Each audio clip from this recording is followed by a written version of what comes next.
Good morning, everyone, or good afternoon. I'm still stuck in the morning. For those of you who don't know me, my name is Joan Widener. I'm with SUMCOG's Policy and Plan Development Group. And on behalf of SUMCOG, I want to welcome you all here today. We're really thrilled with the turnout. We had an equally big turnout this morning, so this is great. SUMCOG worked really hard to pass the legislation that created the SAW program. And we're really happy that there's this significant funding opportunity for local governments to do stormwater and sewer asset management planning. We view this as essential to developing and maintaining reliable quality infrastructure systems and using every dollar, the limited dollars that we have, in the best possible way. So before we get started this morning, I just wanted to cover, or this afternoon, a few housekeeping items. First of all, if you didn't find the restrooms yet, if you go out these doors to your left, past the receptionist desk, and to the right, they're right there before the glass doors that lead to the elevators, so you probably walked by them on your way in. You can, if you're on this side of the room, you can go out that way and around if it's easier for you. If you did not get your parking validated and you parked at the structure adjacent to our building, please stop at our receptionist desk before you leave, and she'll do that for you so you don't have to pay for parking. The microphones are on the table. This morning, I will say that the DEQ staff did an excellent job of repeating questions that people asked, but if you want to use the mic so everybody can hear a question that you ask along the way, just hit that button in the lower right-hand corner. You'll see a red light come on, and then I would ask you to just turn it off when you're done to conserve the battery on it for us. And finally, you should have all received, and if you didn't, we'll make sure you get one, a very short survey that we prepared to help us understand, particularly for Southeast Michigan communities, how many of you are planning to apply for SAW funds, the types of funds, and important to us, how many of you are interested in working together to share best practices, lessons learned along the way, and look for opportunities for increased collaboration among different local governments, which is something that we view as very important. So please take a few minutes to fill this out before you leave. There's a box on the receptionist desk out there that you can return them in, and we would really appreciate that. So with that, I will turn it over to Matt and the DEQ staff. Thank you.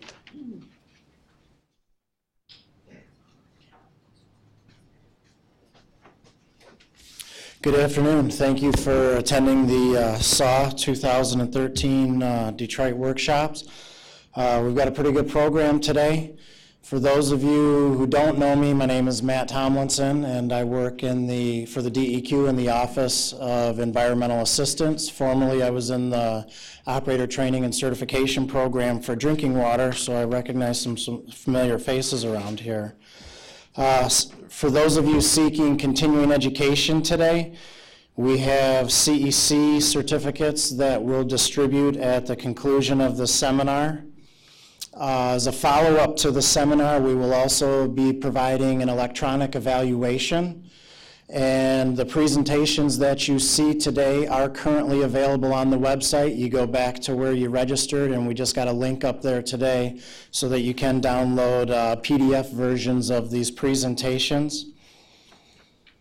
I want to recognize the DEQ staff on site. We've got about 15 or so people here for the afternoon session, but a big part of this program is essentially being able to take advantage of some Q&A directly with DEQ district staff as well as revolving loan program staff. So if I could get DEQ staff to stand up, and those of you that are around can see where they are, network with them during the break. We also will have a question panel session, and we will have one-on-one question sessions at the conclusion of the seminar as well. We've put note cards on the tables, and you can pick up more at break if you need to, but the purpose of those note cards are if you have questions that come up, and due to time limits, we don't have the opportunity to address all the questions, please pose those on the note cards, and then we'll collect those at the break and address those at the panel discussion. And I also want to thank SEMCOG again. They graciously hosted this facility for us today, and they're validating parking, so it's a great partnership. They helped us market this seminar, and we've had a really overwhelming response for the SAW programs. So without further ado, we will get right into the program. And our first program is going to be the overview of the SAW legislation, and our presenter is Cherie Meyer. She has a BS in Environmental Science and Management from Indiana University, and she's worked for the DEQ for over 10 years, with the majority of that in the revolving loan programs. Also implemented the Stormwater Management Program in Southeast Michigan District Office, and then handled compliance and enforcement for facilities discharging to the Detroit Rivershed. So please welcome Cherie Meyer. Thank you.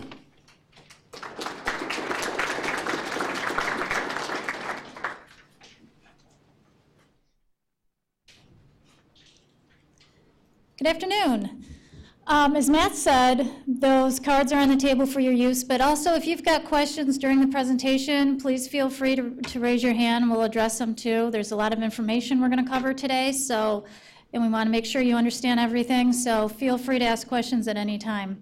We do ask that if you have project-specific questions, it would probably be best to talk to one of us after the presentation on those. First, I'm going to go through a general SAW overview. The legislation was passed January 2nd, 2013, and basically this came from Proposal 2, which was the Great Lakes Water Quality Bond that was passed in November 2002, and that allocated $450 million for stormwater asset management and wastewater projects. After January, we got a committee, a work group together to help us develop this program, and that committee was made from DEQ staff, but also from municipalities and consultants. And we got invaluable feedback through them. They had a large part in helping us to develop this program. So we wanted to make this something that was very user-friendly for the municipalities, and a lot of the decisions on how this program is run, some came from the legislation, but also a lot of them came from decisions that were made during that work group. And that work group lasted for over 6 months. They met every 3 weeks during the morning. So they put in a lot of time, and we really appreciate all the time and input they did for that program, for this program. So of the $450 million, $97 million is available for fiscal year 14. And that covers both the loan and the grant program. So both of those are coming out of that pot of money. And in fiscal year 14, $30 million of that 97 maximum can be used for loans. And that's $10 million per applicant.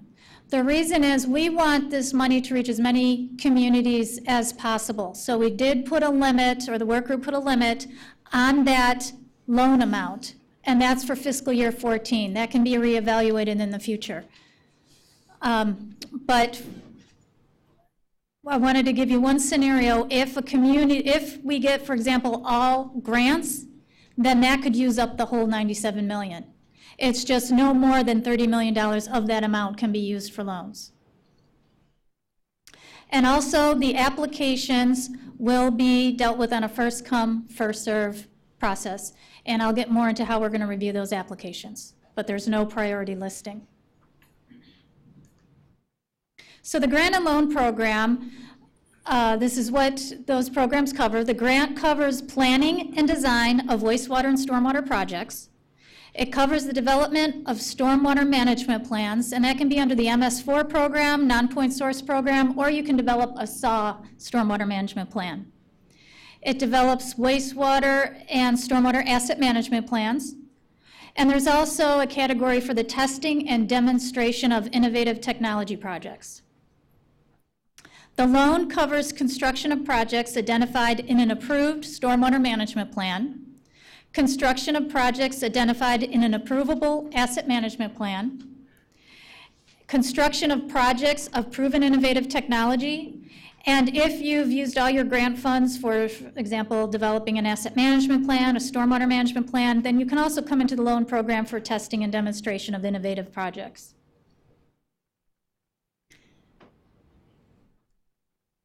So who can apply? Basically, any municipality can apply to this program, and this is the definition. It's also in the application. It's a very broad definition.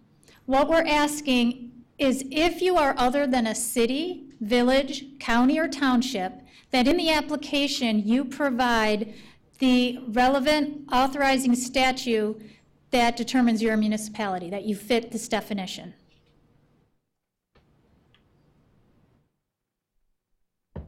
So here's some details of the grant.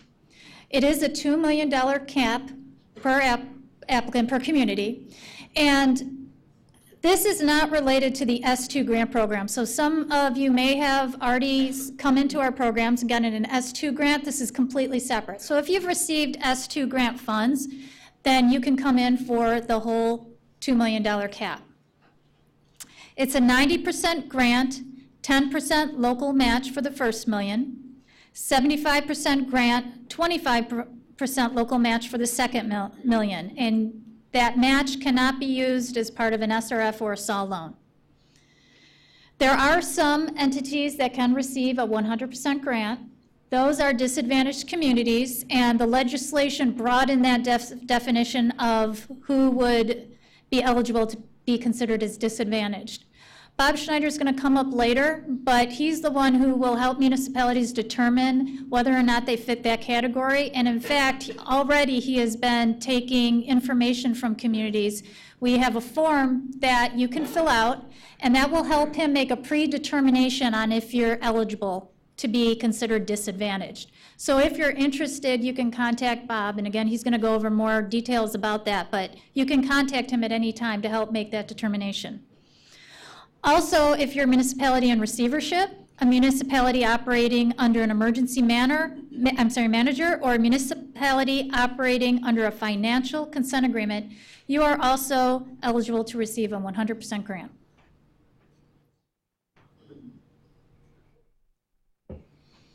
The applications are going to be available on our website October 1st, 2013, and they will be accepted on or after December 2nd, 2013. The reason we're waiting for that December 2nd date is we want to be sure that you take your time in filling out these applications, that you do not rush it.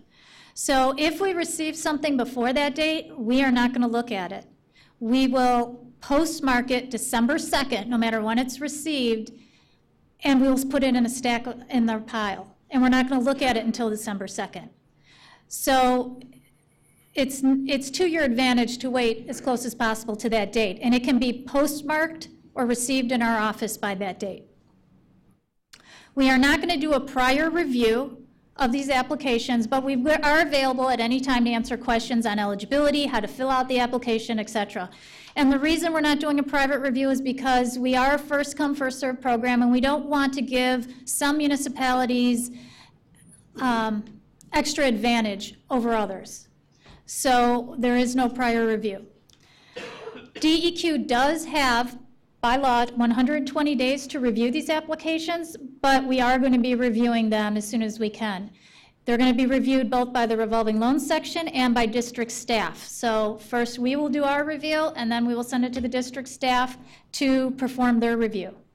But we will make sure that all applications received on December 2nd are reviewed before any community gets word of whether or not they have a complete application. So if you haven't heard anything within a month, don't worry about it, because it's going to take some time to get through all these applications. The earliest disbursements will be processed is April 2014.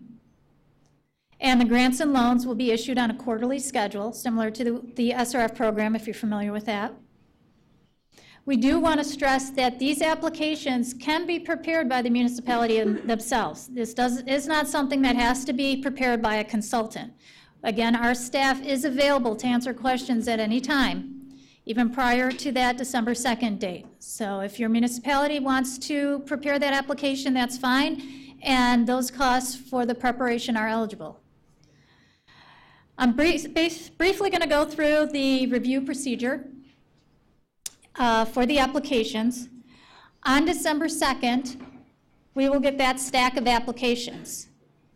If less than $97 million of applications is received that's approvable, then we will notify you right away if you're eligible to receive funding. However, if we receive more than $97 million of applications and that are approvable, it's going to be a lottery system. And this is going to be a standard set system. It's not going to be just pulling numbers out of a hat or throwing them up in the air, seeing which ones land first. It's going to be a computer-generated random selection. So after that point, whoever gets selected will receive priority funding. If you have an approvable application and you are not chosen, then you're going to be first in line for the next available funding. Now, if we receive total, we're still unclear what's going to happen that first day. We could be, who knows how many applications we'll receive. So some of these decisions are going to be impacted based on what we see. And if we just get flooded and flooded and flooded with applications, then we're going to have to figure out how we're going to do things. But it is going to be a lottery selection. Question? Yes. I'm a little confused, as usual. I don't understand how it can be a lottery system if you had first come, first serve on an earlier slide. Her question is, how can it be a lottery system if it's first come, first serve? That's only if we have more applications than we have money available. So let's say that first day we have out of approvable applications, we have $20 million. Well, we only have $197 million that we can fund, but $120 million are approvable. So the only way we can decide, and these are all received on December 2nd, okay? So the only way we can decide which of those applications can be funded is to do some kind of a lottery. So it's only for the ones received on December 2nd. Yes. If you received on December 3rd, you don't go against the ones on December 2nd That cutoff point. for the same date. Yes. Okay. These aren't time stamped, they're date stamped. So what we look at is the day they received or postmarked. We're not looking at, so don't be lining up at our office at 8 in the morning because we're probably going to be locked behind closed doors. So as long as we receive it by that date, you're good. Any questions on any of that? Yes? Is there going to be a judgment on the quality of projects or applications? Oh, thank you. I should have stated that too. Thank you. The ones that are deficient are going to get put aside. So one thing you want to make sure of is that you are reviewing these applications very carefully. And that's one reason for the December 2nd date. Because if it's deficient, it's going to be put aside. And depending on how many we get, I'm not sure what the procedure is going to be right now for when those deficiencies will be addressed. But let's say December 3rd, you get an approvable application, and December 2nd, you had a deficient one. It's possible that December 3rd might go ahead of you. And it could be as simple as a missing signature or something else. What we consider deficient is when we have to go back to the community to get more information. If it's a case where there are ineligible costs and we can split those out, then that isn't necessarily deficient. That's something we can resolve in-house. We don't have to communicate to you. But if we need to go back to you to get more information, then that's deficient. If we could figure it out on our own, it's not deficient. What about the quality of the project? The quality of the project, the project, nope, it doesn't matter. The quality of the project does not matter. We don't base it on anything else except, is it received and approvable? It doesn't matter if they're disadvantaged. It doesn't matter anything else, how much it is. We're not looking at that. Yes? It would seem that it would be better if at least the first 50 million was prioritized for something, and then the remainder of the funds were somehow run out instead of all of them. Right? I mean, obviously it's not up to us, but it just seems like some portion of the funds should be prioritized, and then whatever's left would belong to the system. His point was it would seem like it'd be a good idea that you do have some kind of prioritization for at least part of that money. And these decisions, the way the program was set up was based on the legislation and also on the work group committee. And I think the intent of the program was just that it would be first come, first serve, because the SRF program is prioritized. So you have that, and I know that doesn't cover everything that this does. But that's about all I can tell you. And based on the amount of applications, I think that could really complement things, because different communities are, of course, going to think their project's more important than the next one, and how you set up that prioritization could be very complicated. Yes. If a community is disadvantaged, do they get any special consideration, or are they just in the pile? Question is, do disadvantaged communities get any special consideration, or are they just in the pile? There are some benefits to being disadvantaged, which I'll talk about, but one of them is not that they do not get priority in terms of being funded.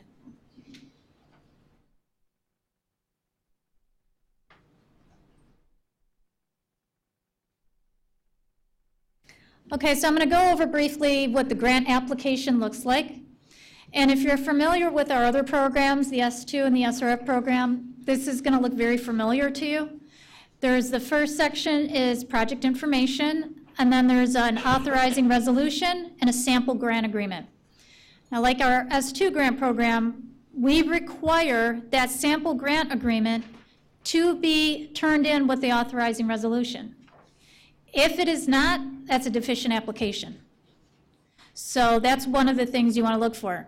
Now, all this is stated in the application, but that's something that you want to be aware of. The next part is that we've split the application up into appendices. So say you want to apply for a certain activity. You don't have to look through the whole application. You could look to the appendix that suits your needs, that pertains to you. Now, you can submit one application that covers as many of these as you like. You don't need a separate application for each activity, but this will allow you to go to the area that you're interested in. So for example, Appendix A covers the planning and design of wastewater projects. Appendix B covers the planning and design of stormwater and non-point source projects. Appendix C covers development of asset management plans, both wastewater and stormwater. Appendix D covers the development of stormwater management plans. Appendix E covers innovative technology projects, which can be stormwater or wastewater. And then Appendix S is a disadvantaged community status determination worksheet. So if you want to be considered for a disadvantaged status, you would fill that out. And again, if you want to have that determination made now, you can contact Bob, and he has a sheet that he can give you to help you determine if you may qualify for that. And he'll talk more about that. You'll notice that Appendix C and Appendix E states requires certification. That's because for all the other activities, we ask for some kind of deliverable, some kind of plan, some kind of document. For asset management plans and innovative technology plans, what we ask is that at the end of that grant period, you submit a certification to us that you have met those requirements. And we'll get into that certification later on in the presentation. But that does need to be submitted to us. Also, in terms of asset management, some of you are aware that our Water Resources Division is now going to start requiring an asset management plan as part of their NPDES permit for major dischargers, which is 1 MGD and greater. We have worked hard with the Water Resources Division to work on our two programs together to see how they can complement each other. So the next 5 years, if you're a major discharger, you should, at some point when your permit's up for reissuance, get that requirement in your permit.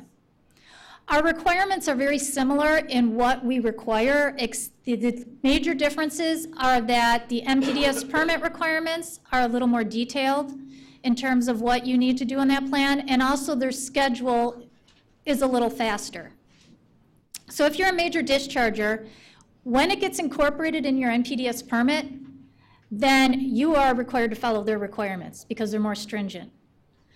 So our thought is whether or not you receive a grant to develop an asset management plan for wastewater, that would have been your requirement either way. So those are the requirements that you need to follow. If you are a minor discharger, the idea is that after this 5-year period goes through, then the permits division is going to start putting that requirement in for minor dischargers later on. But if you get a SAW asset management plan grant right now, as part of that grant, you're agreeing that when your permit's up for reissuance, that requirement will be put in your MPDES permit. So let's say you're a minor discharger, you get a grant, 2 years later, your permit's up for reissuance, that requirement will get in your permit. However, that implementation schedule will follow that of SAW. So you won't have to go on that fast track. And there's other requirements that will get negotiated with the permit section that you can negotiate with them. So we don't want you, in other words, we didn't want communities to be punished for coming in for the grant. So it is going to be part of your permit, but there is some negotiation that can take place. There is some of the SAW grant requirements that will carry over into that permit for you. Now, as part of the SAW grant, you do not have to submit that asset management plan to us, but you are agreeing that that plan can be reviewed and submitted to that on our request. We can ask to see that plan at any time. So even though we don't require that, we just require the certification, it may be entirely possible that revolving loan staff or water resources staff can say, we want to see that plan, please submit it. You are also welcome to submit that plan at any time for our review, if you want to do that. Is there any question on that? And again, as we go through this, or you go through the application, if you have further questions, you can contact Water Resources Division staff or our staff, and we can, go through that with you, because I know it's a lot of information. We do have a link in our application to the permit language that will be in there for asset management plans, so you can see exactly what it states. Yes?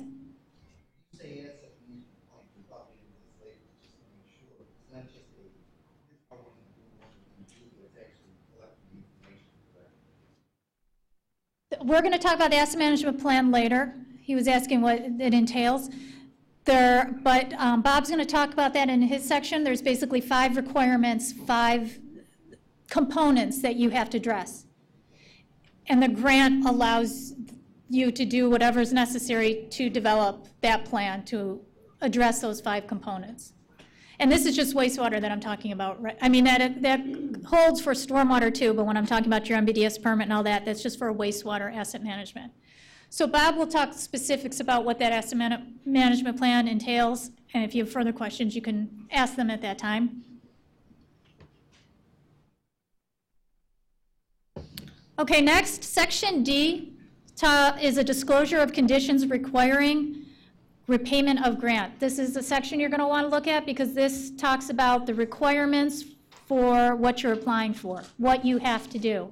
And in some cases, it'll refer you back to the appropriate appendix. So this is a section you want to look at. The next is Section F, which is ownership of system facilities or assets. What this is saying is if the applicant does not own the system facilities or assets that's in your work project, your scope of work, they need to have the proper documentation that shows they have the legal authority to do that work there and to raise rates if necessary. And that needs to be submitted with the application. So, for example, if you want to do an asset management plan, there's a wastewater treatment plant over here, a collection system over here, and they have different municipalities own them. But the wastewater treatment plant wants to include the collection system as part of their plan. They need to show that they have the legal authority not only to do work on that collection system, but to raise the rates if necessary. Yes? Does Section F then preclude anyone who doesn't have a system in place from making application? If you are doing an asset management plan, you have to have some kind of asset, some kind of a wastewater treatment plant, a collection system. You have to have own something. Some sections of the guidance that you just went over were talking about planning and design. Okay, that is, You have to have something in place in order to make the application. no, if you can come in for planning and design activities, but it's similar. You need to, whatever, like if you're doing it at a treatment plant, you have to own that treatment plant. All we're saying is if you're going to be doing work in another community, you have to have that legal authority and be able to raise rates if necessary, if it's an asset management. If I could, a community that is working toward helping a wastewater system to make application for planning and design funding? No. Or no? The question is, if you have a community and they want to build a wastewater treatment plant, can they come in for a planning and design grant? Yes, they may. Yes? You said proper documentation. What exactly do you mean? Because, for example, we have a system that is partially backed due to funding working with the county. If we were 3 or 4 years before that is paid off, in the meantime, they actually lease it to us. What type of documentation are you looking for? The question is what type of documentation are we looking for? And we're not saying anything specific in terms of it has to be this, this, or this. We are open to different types of legal documentation. It just has to be something, some kind of document, whether it be a letter or contract, whatever, that states that they give you that authority. We're very open to different types. And if you have questions, then send a copy in before or talk to us about it, and we can tell you if that would be acceptable. That would probably be the best thing to do, but we are open to various types of documentation. There's not a specific thing we're looking for there. Section J, this is what will tell you if you can receive a 100% grant. So if you answer yes to any of these first 3 statements, you're eligible for a 100% grant. Is the applicant in receivership? Are they operating under an emergency manager or an emergency financial manager? Or are they operating under a financial consent agreement? Now, the last part talks about if you are interested in requesting a disadvantaged community status determination, then complete the worksheet in Appendix F. And again, you're welcome to do that ahead of time by contacting Bob, and he can give you the appropriate information how to do that. There is also another benefit to being disadvantaged. If you are disadvantaged and you have an approved asset management plan, you can receive up to $500,000 to construct a project that's identified in that plan. That $500,000 is part of the $2 million grant, so it's not above that. It's part of that $2 million. But what you need first is to have an approved asset management plan. So if you already have an asset management plan, you could submit an application with your plan for that $500,000, or if you're doing a grant to develop that asset management plan, you would have to do that first and then come in later and submit another application once that grant is complete, or that plan is complete. This is the project cost worksheet that you fill out, and you can see it's separated into different costs depending on what you're applying for. There's a section for incurred project costs, estimated project costs, and those two columns should total your total project costs. One thing I do want to say here is if you are coming in for disadvantaged, it is possible to be disadvantaged in one category and not another. For example, you could qualify under wastewater, but not stormwater. If that is the case, you want to be sure that we can separate those costs very well, because what would happen is that you're 100% eligible for wastewater, but you have a match for stormwater.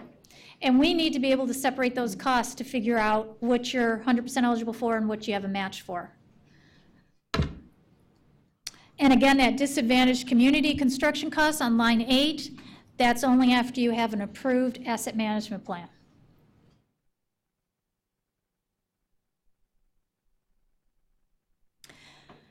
If you have a contract for services with cost, or if you have services with costs greater than $50,000, you do have to have a contract.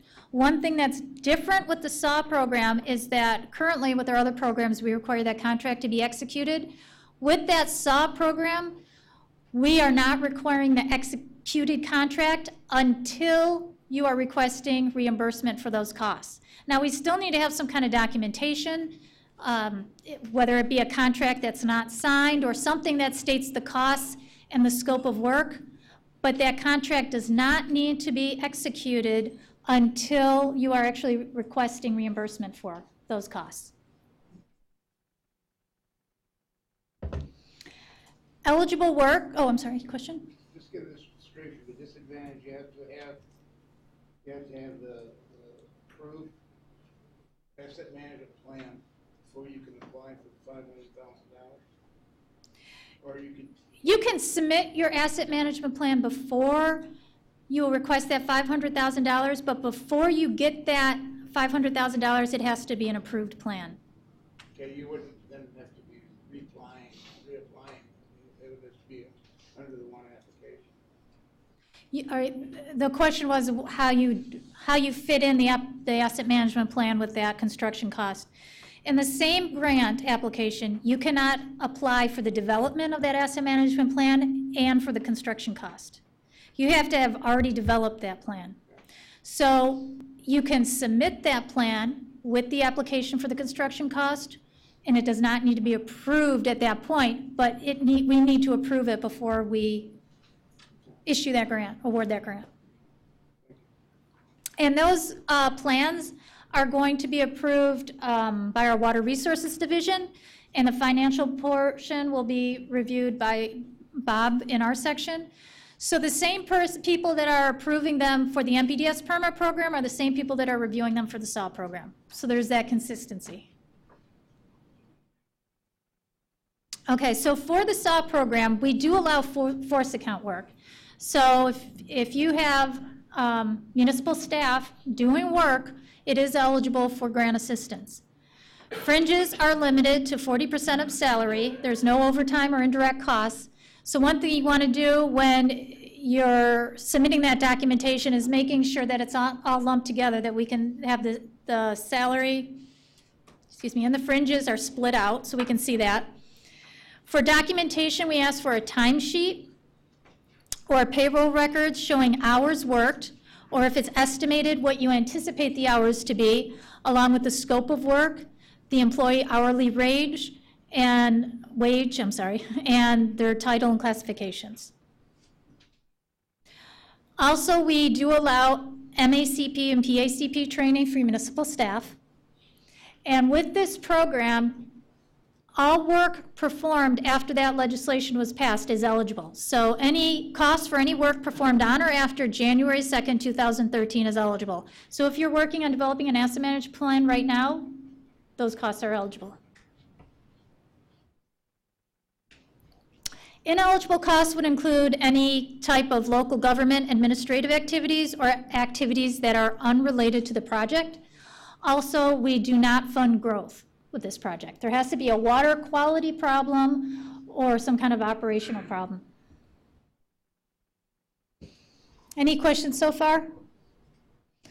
Okay, I am right now going to get into the first two appendices, which are planning and design for wastewater and also for stormwater non-point source projects. These are very similar. One thing we ask in the application is how you're going to fund, how you anticipate funding this project. There's basically three different categories, ways you can do it. The first is if you're planning on going through rural development. If you're planning on funding construction through rural development, then we ask for you to develop a planning document that meets their requirements, which is a preliminary engineering report and an environmental report. If you're planning on funding construction through the SAW program or using your own funds, then we ask you to develop a project proposal. A project proposal is like a mini project plan if you're familiar with our other program. And I'm going to get into what a project proposal is in a second. If you're planning on coming through funding through the SRF or SWIFT project or program, then you need to develop a project plan. If you're planning to come in for design, then you need to submit with your application either the preliminary engineering report and environmental report, a project proposal, or a project plan. And you're required to develop and submit plans and specifications. Now, if you have received an S2 grant for planning, you can combine these two. So if you've received an S2 grant currently for planning, you can come into software design. That's fine. So that's just something to be aware of. Also, user charge development costs can be included in either a planning or a design grant. Okay, SAW project proposal. This gets into more detail in the actual application, but this is just a general overview of the minimum requirements. This is what we're looking for. Identification and description of the study area, the geographic area served by the, or affected by the proposed project, including population data if it's relevant to the project, the environmental setting, are there wetlands, floodplains. You do not need to include land use or economic characteristics unless it's relevant to the project. Existing facilities that relate to the project. So if you're just doing work at the treatment plant, you don't need to talk about the collection system. You can just do whatever's related to that project. Project need. Description of the project options considered. Now, if you are familiar with our SRF program, we ask for a lot of detail on this. In the SAW program, we're not asking for nearly as much detail. What we want is to just know what other options you considered, what other alternatives, what the cost of those alternatives are, and any environmental impacts. With the SAW program, it is not required that you pick the most cost-effective alternative. However, we would recommend that, it makes sense, but it is not a requirement of the SAW program. But we do want to see what other alternatives you've looked at. And then talk about what the proposed project is and evaluate any potential environmental impacts or mitigation that will take place as a result of that. And again, this gets into a little more detail in the application. Again, the project must address a water quality or an operational problem, and you must start construction within 3 years of the grant award.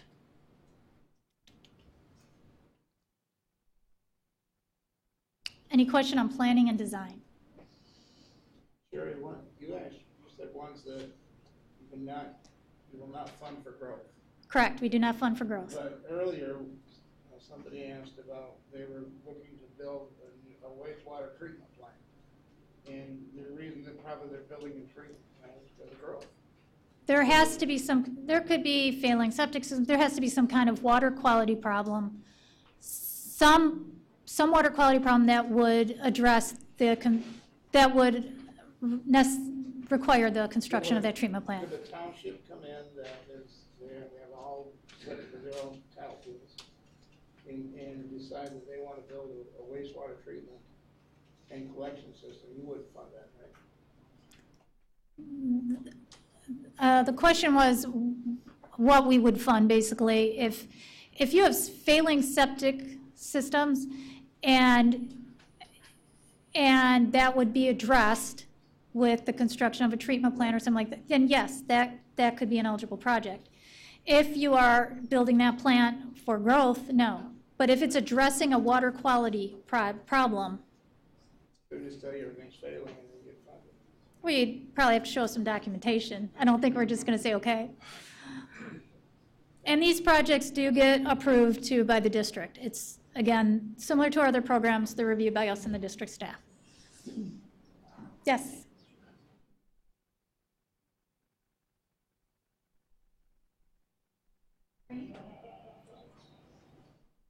The question is, are green projects eligible infrastructure? They could be eligible under innovative technology. And yeah, they could be what you need to do. We won't get the green funding that you do with the SRF, and the principal forgiveness. That's not part of this program.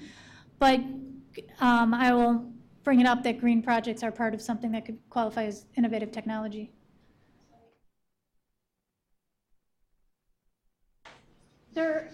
As part of planning and design, there has to be some kind of water quality issue. It can't just be for energy efficiency or something like that. It has to address a water quality issue.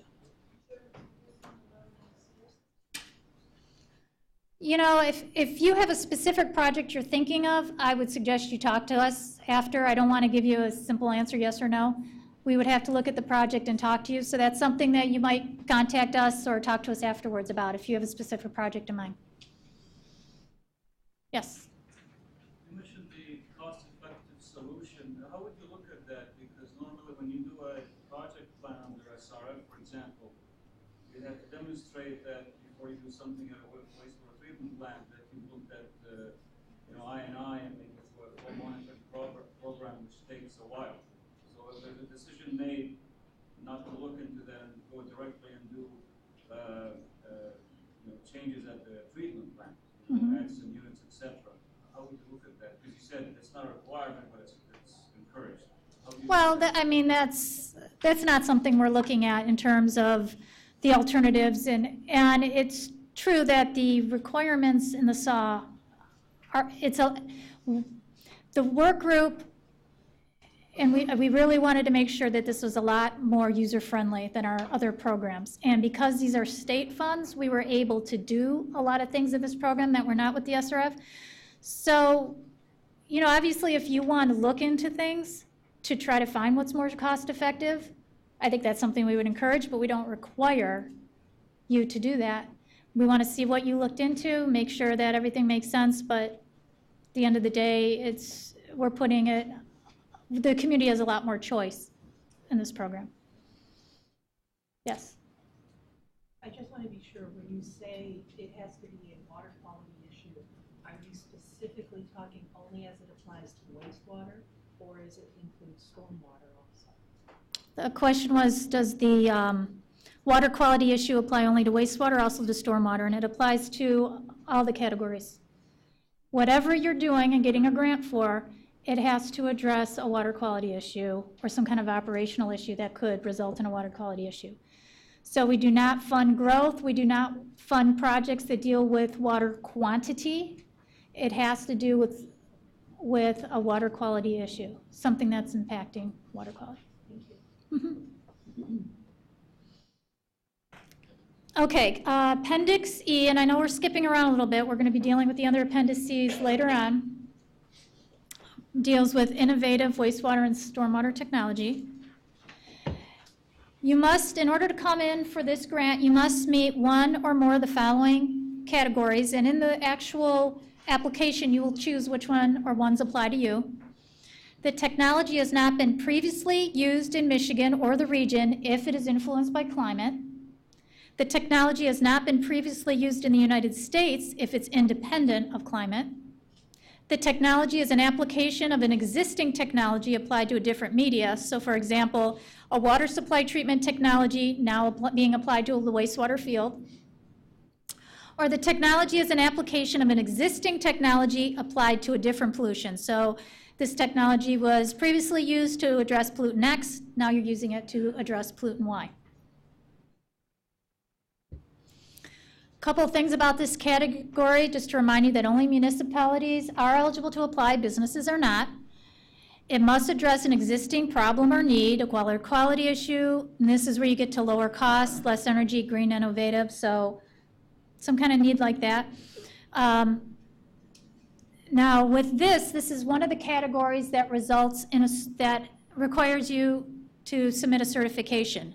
So you do your pilot project, and at the end of 3 years, you must submit a certification, and that will state two things. One, you have to choose. First is that the demonstration results in a project that is not technically or financially feasible to implement. If that's the case, you're done. Your commitment's done. However, if it is feasible to implement, then you check that box and you're agreeing that you will implement that. You will follow through on it. That certification is available on our website for you to take a look at or download at your convenience. Before we get into the SOL loan, any questions on the grant so far? And again, there's more to the grant that we'll discuss in a little bit. So you don't cover growth, how about redundancy? Backup equipment. Redundancy, that is something that possibly could be addressed if it's determined, if the district, I'm sorry? If it's critical. Yeah.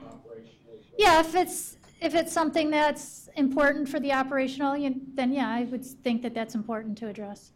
And again, I'd want more information, but it's possible that we could address that. Yes? Yeah, for the innovative technology grant, is that pay for construction, operation, all the costs? The grant itself pays for the testing and demonstration of that project. But if you do have a project that's proven to be innovative, that fits that, and you want to implement it, you could come in for a SOL loan to construct that project. But in that testing period, it's related to, say, like pilot testing. That's also related to some construction work of that testing period. Like I need to build a reactor or whatever. If the construction results in something that's permanent, that's not eligible. But if you are constructing something as part temporary, yes, yeah, that could be eligible. Okay. So if it does not result in a permanent fixture, then yes, it's eligible. Okay. So the SOL loan can be used for projects identified in an asset management plan, an approved stormwater management plan, or again, something that's fits the innovative technology category. Now, when you are doing these plans, you can submit these at any time. So, for example, let's say you have a plan right now and you're interested later on in coming in for a loan. You can submit those plans for our review at any time. You don't need to wait until we require them to be submitted. So, in fact, we encourage you because that will speed that process along. And I'm not sure if I mentioned it yet, but even though we don't require you to submit those asset management plans, Water Resources Division is likely to ask you to submit them for their review. So it's to your benefit. I mean, it doesn't hurt to submit those at any time, get your comments back, and so forth. The loan application is split up into two parts. And if you're familiar with the SRF program, then that's 3 parts. What we did is we took a lot of that application and just made it into 2. So again, it's going to be familiar to some of you. The first part is financial information, project costs. You have to submit your project proposal, a resolution, And after this Part A has been approved by us, that's when we set aside that loan amount for you. Part B includes contract documents, resolution to tentatively award, and an estimated disbursement schedule. This is what the financing schedule looks like. And as you see, there's a lot of blank dates. Those are dates that your project manager will fill in with the municipality. Again, it works on a quarterly system, and based on when you submit your plan, we will determine with you what quarter works best for you. And then we'll determine when Part A, that Part A date needs to be in, when we will notify you whether that Part A is approvable, when plans and specs need to be approved, and when that Part B needs to be approved. You'll notice it talks about fact sheets. With the SAW program, instead of an environmental assessment, which we do with the SRF program currently, our staff is preparing a fact sheet. So we're not, if you're familiar with our environmental assessments, they can be quite lengthy. These fact sheets are intended to be just a couple pages and a map. So it's a document that we prepare and send out. Now the milestone dates, there's a certain dates that you need to meet. We talk about our loan approval date. The loan approval date is the same as that notification of application approval. So once we approve that Part A application, plans and specs are due within 6 months of that date, and your notice to proceed is due within 1 year of that date. So that's also how we will help determine what quarter you're going to go into. Couple things with the loans, in case you're, again, familiar with our SRF program. With the SAW loan, since it is just state money, no Davis-Bacon requirements need to be met. There are no public participation requirements. Again, we are requiring a project proposal versus the project plan, fact sheet versus an environmental assessment. Costs for construction are not retroactive. Once you have been approved, that Part A is approved, what you need before you can start construction is we need to have issued that fact sheet. You need to have submitted your final plans and specs, and the construction permit, if applicable, needs to be issued. After that, then you can start construction. We are really trying to make this program more user-friendly and easier for the municipalities. The interest rate for SAW is expected to follow that of the SRF loan program, and for fiscal year 14, it will be 2.5%. Yes? 20-year. Sorry? 20-year loan. Yes, 20-year loan.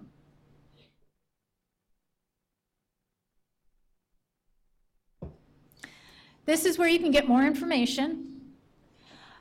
This is our website, link to our website. We have SAW program highlights. You click on that. That will take you to our loan application, which will be available October 1st. We have a frequently asked questions, which we update often. You can get a link to the laws and regulations, and also that SAW committee that met. All the minutes of those meetings are on our website. Please note that we recently we're in the same building, but we've relocated within that building, and all our phone numbers have changed.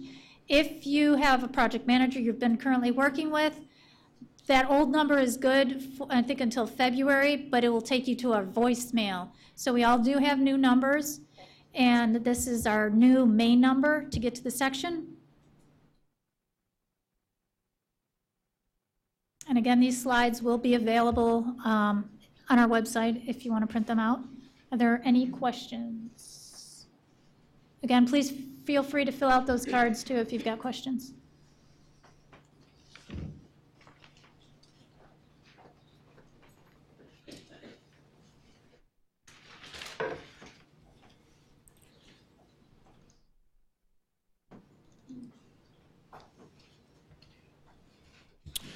Okay, our next speaker is going to do a stormwater overview. And Jacqueline Merchant has a bachelor's degree in environmental studies from Michigan State University, a master's degree in the Department of Community Sustainability from Michigan State. And she's worked for the state of Michigan for almost 10 years. He's been in DNR, the governor's office, and in DEQ, working in compliance and enforcement, remediation, redevelopment, and now a project manager in the revolving loan section. Please welcome Jacqueline.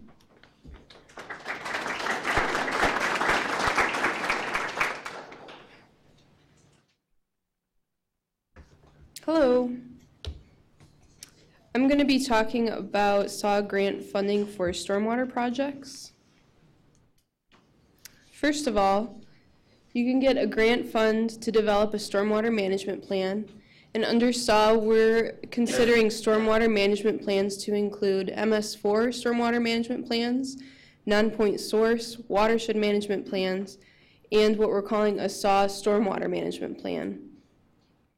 And the requirements for each of these plans is detailed in Appendix D of the grant application. So when you're trying to decide what best fits for you, you want to look at that appendix. There's a link in the Appendix 2 to the different websites for MS4 and non-point source. So some information that we'll need when you are submitting a grant application for the development of stormwater management plan. We need the description and map of the planning area, description of water quality issue or system deficiencies to be addressed, and if you're doing a non-point source or SAW stormwater management plan, we would like to see the % of land use in the planning area. And also for a non-point source stormwater management plan, we'd like to see the description of watershed and boundary, current water quality conditions, and a list of pollutants to be addressed. Keep in mind that for the MS4 and non-point source stormwater management plans, the district offices that handle those programs will be reviewing them, and you're going to need to be working with them to get it approved through their program as well as working through us for grant funding.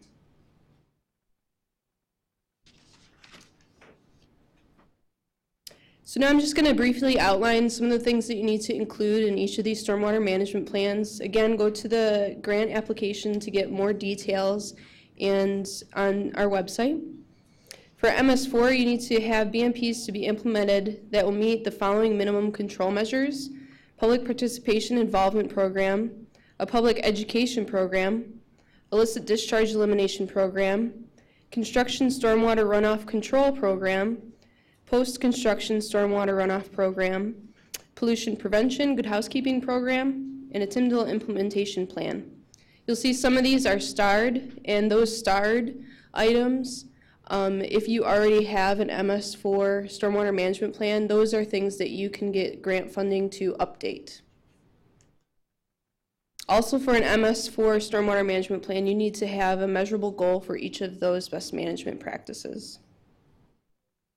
For non-point source stormwater management plan, you need to have those 9 minimum elements of watershed planning, which is the EPA guideline. List of targeted pollutants, and it must include pollutants listed in Michigan's 2012 integrated report is causing designated use impairments. And a wetlands component must be considered. Now for the stormwater management plan that we have for SAW, if you're just doing it under SAW, not the other programs, you need to have a description and map of planning area, description of major components of the stormwater system, description of significant publicly and privately owned BMPs, description of stormwater sources and stormwater-related water quality problems, recommendations and analysis of projects, and the timeline for implementation of the plan. These are some items that we strongly suggest including in the stormwater management plan, but they are not required. So general maintenance plan, desired level of service determined through public involvement, public education program or activities, and a general description of land use percentages. Another stormwater SAW grant that you can get is for planning and design of construction projects for stormwater and non-point source projects. You got to show that you're going to be addressing a water quality issue, and keep in mind that the grant recipient must proceed with the project within 3 years of grant award. And just so you know, applicants can receive a design grant to implement a TIMDL project. Some information we're going to need if you are applying for a grant for planning and design of a stormwater project. We'll need a description of water quality issue or system deficiencies that will be addressed. If the project is coming from a stormwater management plan, like maybe you already have one and this is a project contained within a stormwater management plan, we'd like to see a copy of that. And then we want to know which funding source you're going to be constructing the project with. So like Sheree had mentioned already, if you're going to do SRF funding, then if you want to get a design grant, we want to see that project plan and so forth for the other funding sources. And keep in mind you're going to have to proceed with a project within 3 years, a construction project. You can get a stormwater asset management grant as well. Bob Schneider is going to be talking a lot more about asset management, but keep in mind it's not just for wastewater. You're eligible to do a complete inventory of all existing system assets. There's a requirement to implement the plan within 3 years of grant award, and you're going to have to submit that certification of project completeness within 3 years. A stormwater funding structure is not required, however, we would like to see that you've evaluated the costs that you need to maintain your system and support the asset management plan. So if you're sending in a grant application for a stormwater asset management plan, we want to see in that application a description of the water quality issue or system deficiencies that will be addressed. So that's in every single one. A description of specific activities that will be funded for the development of the asset management plan, and a description of your current asset management plan if you have any. There's been some question of what the difference is between a stormwater management plan and an asset management plan. For SAW funding, for stormwater projects, we're thinking that a stormwater management plan, that's something that you want to have when you're trying to address specific water quality issues, and you want to put it in a plan that's comprehensive. For an asset management plan, it's more of an inventory of your assets, determining your long-term needs, and looking into funding needed to maintain assets and meet your desired level of service. So keep in mind that revolving loan section and district staff will be reviewing these grant applications and the stormwater management plans. So for non-point source and MS4 stormwater management plans, those separate DEQ program staff will be reviewing them. When you're filling out your grant application, you want to make sure that you're really doing a good justice to the description of your need for the project, and that your grant period has enough time to complete your grant-funded activities as well as get those approvals that you need for the stormwater management plans, because they will need to be approved. Excuse me. Here's some frequently asked questions that have arose. The first is, are the legal fees associated with developing a stormwater utility grant eligible? And the answer is yes. However, legal fees to defend creation of a stormwater utility are not eligible. And the second question, can a county drain commissioner include waters of the state in a stormwater management plan? They can be included in a stormwater management plan, but not in an asset management plan. So that's something to keep in mind when you're deciding what you'd like to get grant funding for. So that's it. If you have any questions, you can raise them now. This is my email and cell phone, or not cell phone, but phone. So give me a call. Yes. There's a comment that you both find stormwater quantity issues, but quality issues. And in the SAW stormwater management plan you described, you didn't mention quantity at all. Yet it's really impossible to plan on water quality EMPs without knowing what quantity you're dealing with. So would the stormwater management plan cover studies to determine stormwater quantity issues? In other words, issues dealing with preventing flooding of streets and properties. And you're asking if you can receive a SAW grant, excuse me, to study water quantity issues? Is that your question? Correct. Yes. Well, I'm thinking that you're probably going to be trying to do this under the development of a stormwater management plan. Or, like we don't have SAW grants for stormwater evaluations of quantity issues. So if you would like to evaluate quantity issues that you're having in your planning area for a stormwater management planning grant, you might be able to do that, but you have to show us that this is going to connect to some sort of quality issue, not just a quantity issue, which you could probably very easily do. But you need to provide that justification as to water quality, not just quantity. Okay? Yes? Do all applications have to include a buy-in by the local drain commissioner's office? It depends on who the applicant is. If, excuse me, the question, I should repeat your question. The question is, do all grant applications need to include a buy-in from the local water commissioner? Is that? Drain commissioner. I mean, it's best if you have the cooperation of the people in your system that are going to be operating with you, So if your system is partially owned by the commissioner, then you need to have some sort of documented agreement that they're going to cooperate with you. Does that answer your question? Okay. Yes? Will your PowerPoint be available on the website? Yes, as with all the other ones. My PowerPoint will be available online. That was the question, sorry. Go ahead. You said you have to have a measurable goal for each BMP? Yes. Or is that a measurable goal for each minimum measure? Well, it's a measurable goal for each minimum measure. Thank you. Yes.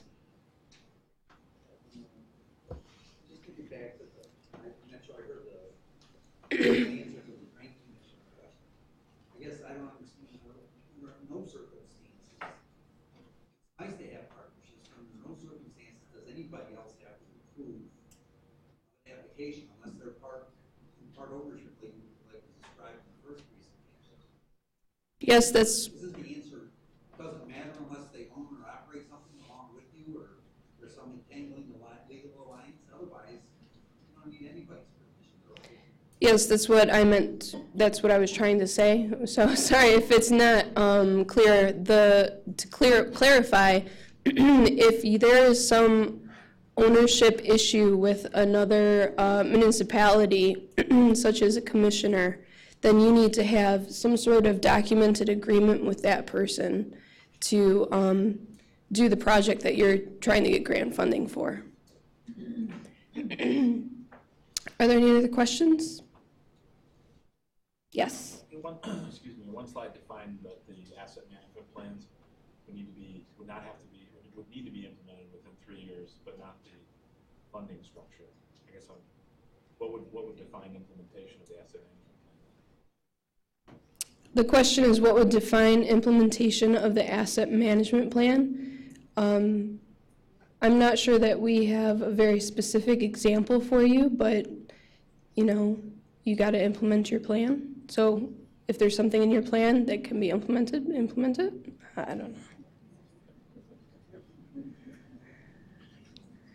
Any other questions? Yes.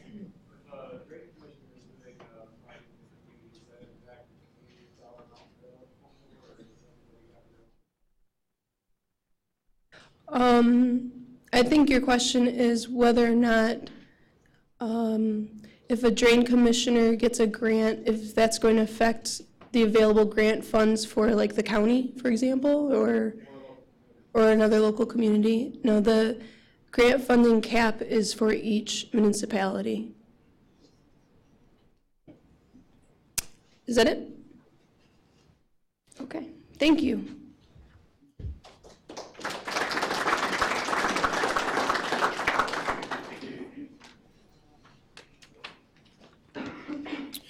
Okay, that brings us to a break.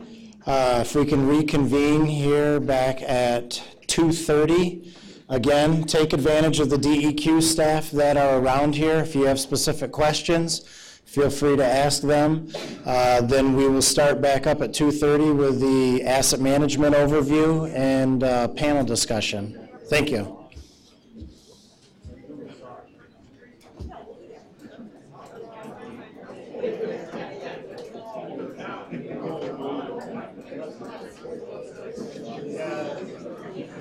What's up?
Days are closing on this one.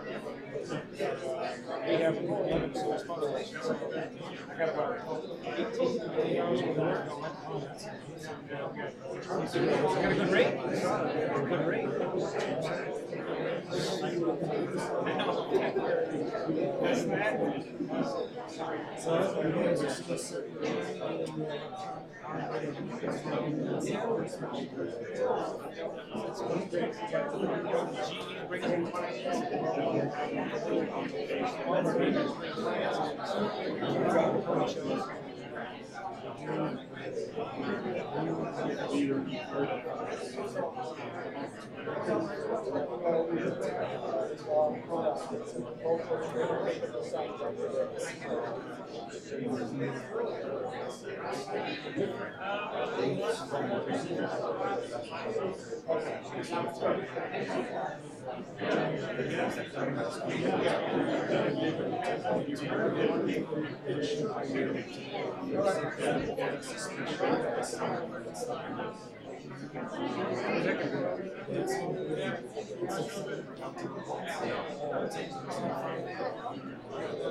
It's basically legislating best practice. You should have been doing it. It's like seatbelt laws.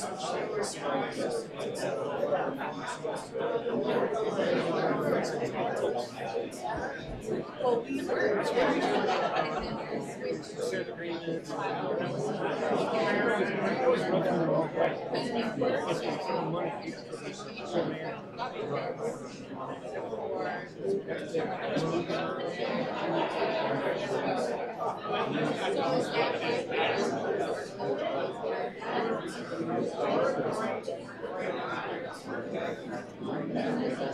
That's why I'm standing here.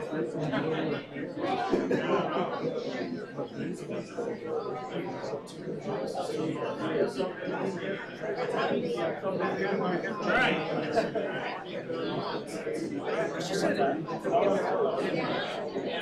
I fixed projects, just 6 applications.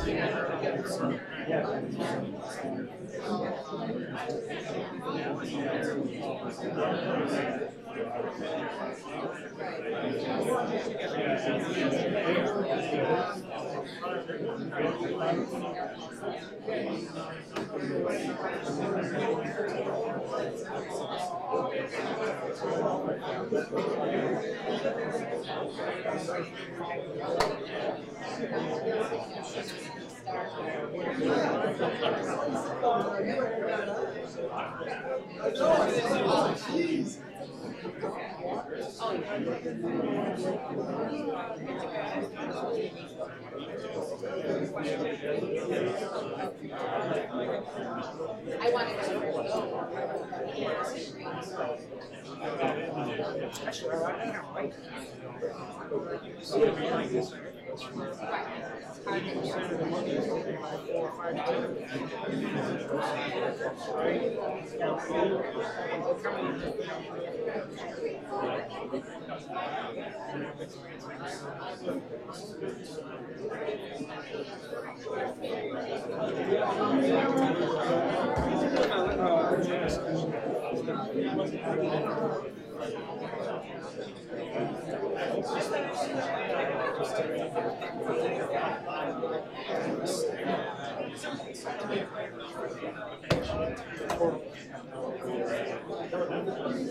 For some reason, Bob, that doesn't shine up on TV. It doesn't, no. No, I have the same thing in my building. Yeah, just looks it up. Screens it out, just go up there with a sharp. Take that, some cog. Sure. Mustache. You met Bob Hey, Bill. Oh, okay. For Waterford Township? Waterford, okay. Yeah, it would have I been think he used to be our district engineer.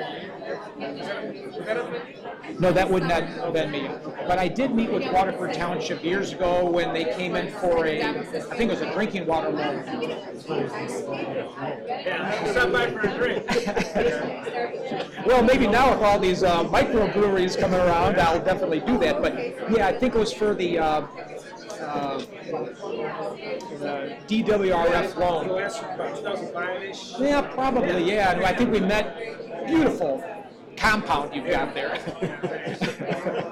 trying to keep it up. You know? Oh, well, that- Peterman comes by every once in a while and kind of does one of these, you know, the white glove test. Well, that's the trouble when you got that nice of a facility. You got to keep it up. Exactly. Yeah, I was pretty impressed. That was a nice conference room. I remember the conference room and all the glass around it. Really? Yeah. It was, Come on down. Do the training session. Yeah, we when we were doing the 20 DPW facilities, when we were designing that was the number one concern we had was some of the facilities were less than 10 years, but they looked like 20. They weren't keeping them up. That was a big priority of ours to make sure we kept them up, you know, and assigned, different areas, groups that they're in charge of keeping areas clean and stuff like that. well, and I remember looking at, we were looking at the user charge system and all that sort of thing, and the amount of cash available, retained earnings for the water system. I think it had at that time $20 million or something like that. And then he took over. We had $40 million. We paid for that building in cash. Out of fund reserve. Not many people can do that. We're talking out with he's out there. All right, well, it's nice to see you. Oh, nice to see you again.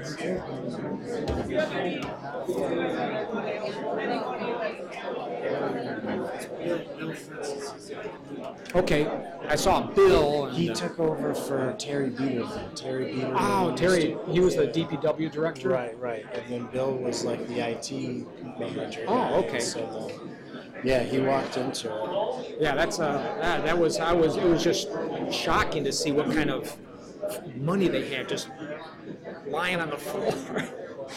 Oh, it was something. We'll be starting in about 2 minutes. 2 minutes. Remind me that I got my phone here. I don't want to. Well, I'll just paper clip it. That way I won't leave it. I think we're doing pretty good. Yeah. Shorten the break a little bit to 15 instead of 20 minutes. You might want to get help and see what Larry's with his hearing, what his connection is.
Oh, okay, so when you were done, and then I would be happy to share it. I'll send that from both sides.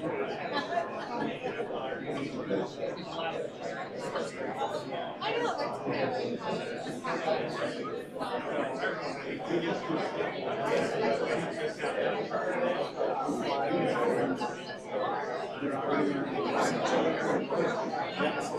There's a place where you register for the site.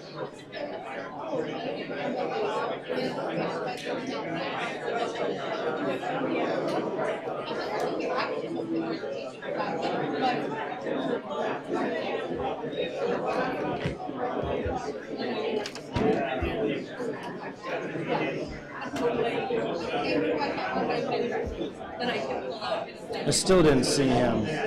I still didn't see him. He's right here. Oh, okay. But I'm not sure. I thought he was over there. Okay. Yeah, I was grabbing him.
Okay, we're going to start back up.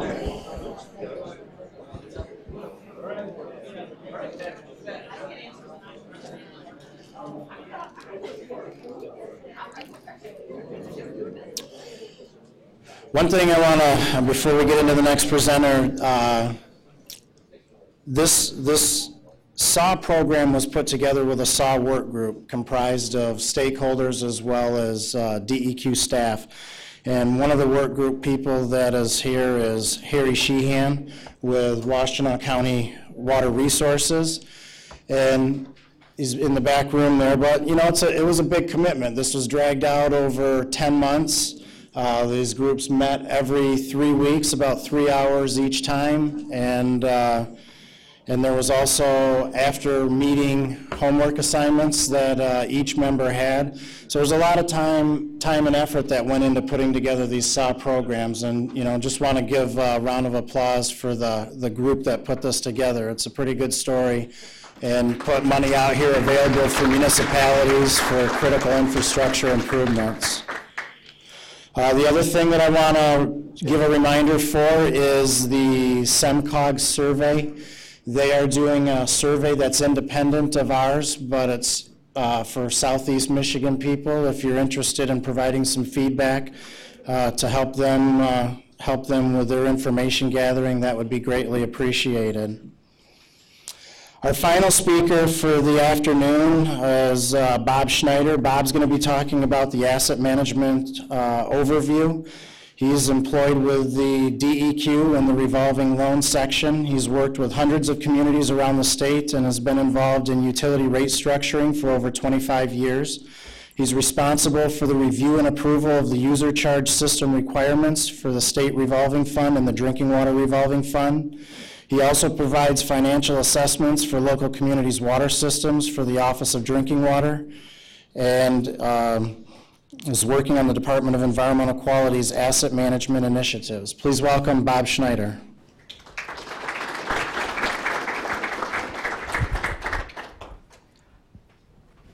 I'm going to be, okay, it's good. I'm going to touch base on the Appendix C, which is asset management. I'm also going to touch base on Appendix F, which is disadvantage determinations. I've got a definition up here of asset management, and there was a question about implementation, and we are going to want these plans implemented. Hopefully you'll use these on a daily basis. It's our hope that it'll make our job easier as DEQ, and it'll make your job easier as operators and municipal officials. Remember, too, that these asset management plans, once you accept a grant, you're accepting the idea that eventually these asset management plans will become part of your NPDES permit. And in that regard, the district staff is going to be looking at those asset management plans on a regular basis. So it is something that we want you to implement. As far as DEQ is concerned, the asset management plan that we're going to be looking at involves 5 components: the asset inventory, level of service, critical assets, the O&M strategy, and some people might call that the rate methodology or the rate study or the user charges for the system, and the capital improvement planning. There's a number of different tools out there ranging in price and complexity. you might even want to pick and choose between tools. You could use ArcGIS for the asset inventory under our program and just do asset inventory. You could also use something like Planet, which is a capital improvement planning software. So you can mix and match whatever you want to do to get to the end result of these 5 components. Who is eligible? Well, Cherie talked about that earlier, the definition of a municipality. I like to think of it as if you can put a budget on that system. So a stormwater system doesn't necessarily have rates that they're charging their customers, but they will have a budget. And so I've got a couple of examples here. Grand Ledge and Oneida Township. Grand Ledge is the service provider. They have a wastewater treatment plant, and they serve Oneida Township. Oneida Township is a contract customer. As terms of their contract, Grand Ledge takes care of everything for Oneida Township. They take care of their billing, administration, their collection system, everything. So in this particular situation, Grand Ledge has jurisdiction over the operation of the system. They've got a budget. Oneida Township does not have a budget. They're not maintaining their system. Grand Ledge is. Another example, Lansing, Delta Township, and Capital City Airport Authority. Lansing, again, is a service provider. Delta Township is a contract customer, but they're a wholesale customer. So they get the treatment costs from Lansing, add to that their local collection and billing and administration costs, and they directly bill their customers. And Capital City Airport, I'm thinking, I don't know exactly what their arrangements are, but I'm thinking they could come into our program for a stormwater asset management plan. Delta Township could come in for a collection asset management plan, and City of Lansing could come in for an asset management plan for their wastewater treatment service or facility. Eligible items, I'm going to touch base on a couple of eligible items or a couple categories that we get a lot of interest in. The first is asset management planning software training and hardware, and GIS software training and hardware. Those are all eligible, but we do have dollar limits based upon a community size. However, if you can provide if you can provide justification, then we will take a look at that and we can adjust these dollar limits.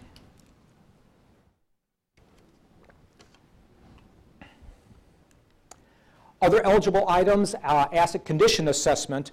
It has to be done within certain parameters, PACP requirements with certified personnel. The sewers have to be at least 20 years old for televising and cleaning. Let me back up for a minute because there was a question earlier in the morning session. These limits here are only for the asset management plan and the GIS portions.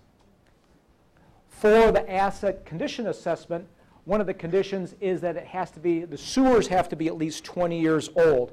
Again, if you can provide justification, then we can take a look and see what the different things are that you're trying to do. Again, with the NPDES permit in play with asset management planning, if you've got a condition in your permit that's not specified in our guidelines, those are eligible. Another thing that's eligible is, and I think Jacqueline talked about it earlier, utility development costs for stormwater.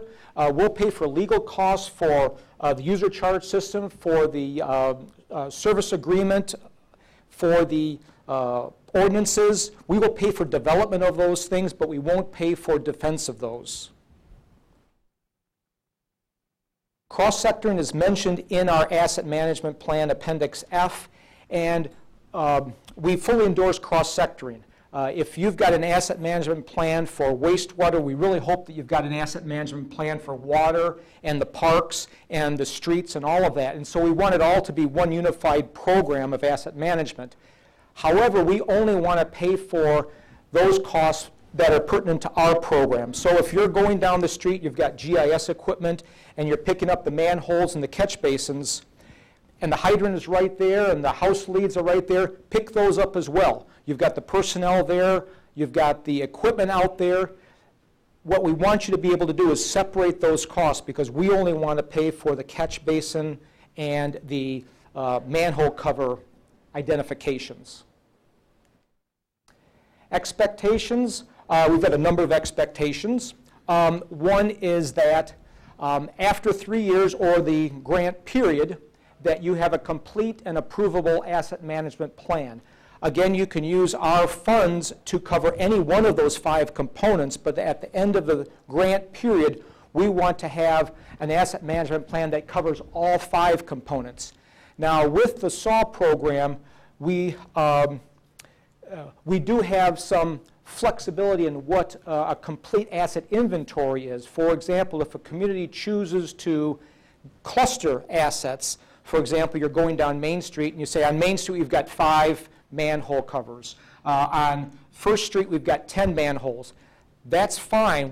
That's fine for us. However, when you go into the NPDES permit requirements for asset management, those things are going to have to be fleshed out. They're going to want to know asset or manhole number 1, manhole number 2, and treat each of those as an individual asset, not as a group.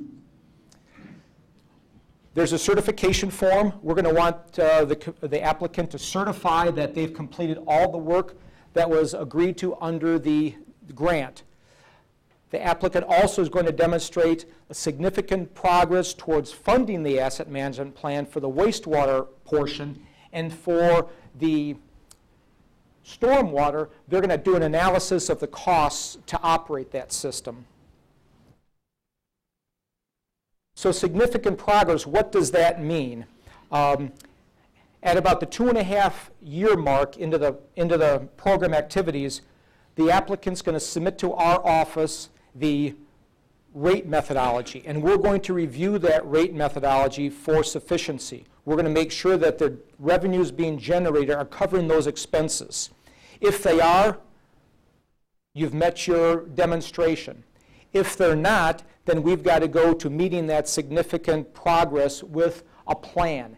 And the plan is put together a 5-year plan that will cover that gap. So for example, and I'm picturing this to be more for communities that don't have an asset management plan, maybe haven't raised their rates in 10 years, and they come into our program, take advantage of the asset management plan, and find out that they're charging $2 per 1,000 gallons, and they really should be charging $3 per 1,000 gallons. That's a huge jump in rates.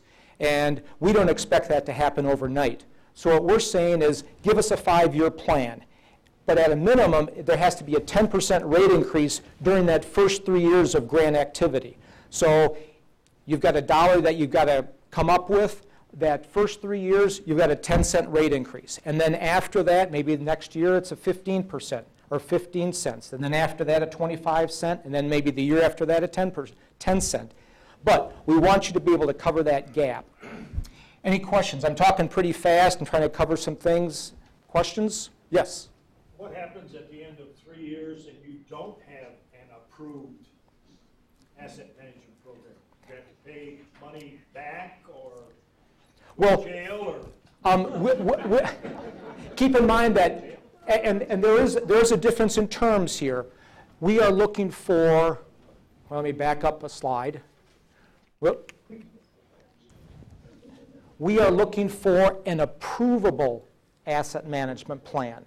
So again, there's some differences between the district or Water Resource Division and what their idea of an asset management plan is and SAW. What we would be looking for, a complete and approvable asset management plan, is a plan that covers those 5 components that I talked about. Yes? When you're talking about condition assessment, you're kind of out in the collection system, looking at televising and whatnot. I mean, within the plant, are you funding condition assessment there? Vibration analysis and thermographic imaging, that kind of stuff to assess the condition of the plant? You know, that's a good question. I don't think we've really talked about that. When we've talked about asset condition assessment, we've kind of more focused on the typical things that you do have for asset condition assessment, and that would be the sewer, televising, and cleaning. Sorry, Dave, I'd have to get back with you on that and verify what that would cover. My thinking is that it would. It would, you know, if you're addressing a problem and that's part of the need in order to address the problem properly, I would think that it would be eligible. Yes? Couple over here, yes? Regarding the GIS funding limits, what if, as a municipality, you actually have an agreement surrounding, in our case, 6 municipalities to do their operations and maintenance for their sewer system? Would we include them in our application, our grant application, to actually then get additional money to be able to then do the GIS work for those municipalities, or would it be combined? Let me just try to make sure I understand the question. So you've got a regional system, and you're the treatment provider, and you also take care of all of the other participants there. You take care of everything for them? We actually do the operations and maintenance. We are not the treatment provider. The treatment provider is another municipality. Okay. We provide the operations and maintenance for the collection system. Okay, so in that particular case, you would have, if we went back to several slides back, you would have the jurisdiction over the operation of the system. So that system would be the collection arm. And so you could then go in, and since you have jurisdiction over those other municipalities, you could go in and do the GIS for them, and that would be allowable. They would not be able to because, again, they don't have the budget in place to take care of that, if I'm reading you correctly. Yes? Assuming the demand exceeds the supply for these grants, and we'll be coordinating multiple grants through an office with multiple drainage districts. If one of those drainage districts or one of those projects were selected in the initial year, would we be able to prioritize with any of the other grants that would be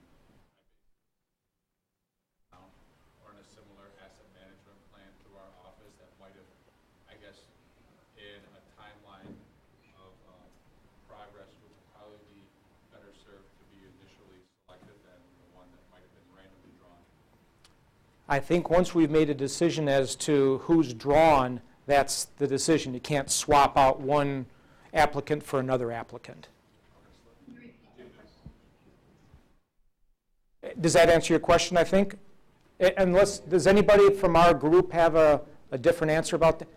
The question was, and I think this is the question, if a number of applications are made for a regional body, and one of the applications is chosen over the others, can they say, gee, instead of that application, we want this? Okay, I didn't think so. Even if the amounts are the same? Yes, that's correct. Yes? The slide that was up, talking about GIS, mentioned hardware and software. Is that a dollar cap on data collection too, or just hardware, software training? That would be hardware, software, and, well, I think it's a cap on everything. You know, so, Sheree, Kelly, the question is, with the GIS, the cap for a particular community might be $50,000. Does that cap include hardware, software, training, but how about actual, it wouldn't include actual going out and doing the asset inventory. Data collection, no. You could use the full $2 million for data collection if you want. The thing is that after the end of 3 years, you have to have an approvable asset management plan with those 5 components. Is there a set amount for that, for the hardware, software? Yeah, it's in the application. It's right there, based upon size. And again, those limits can be changed depending on if you've got a justification for that change.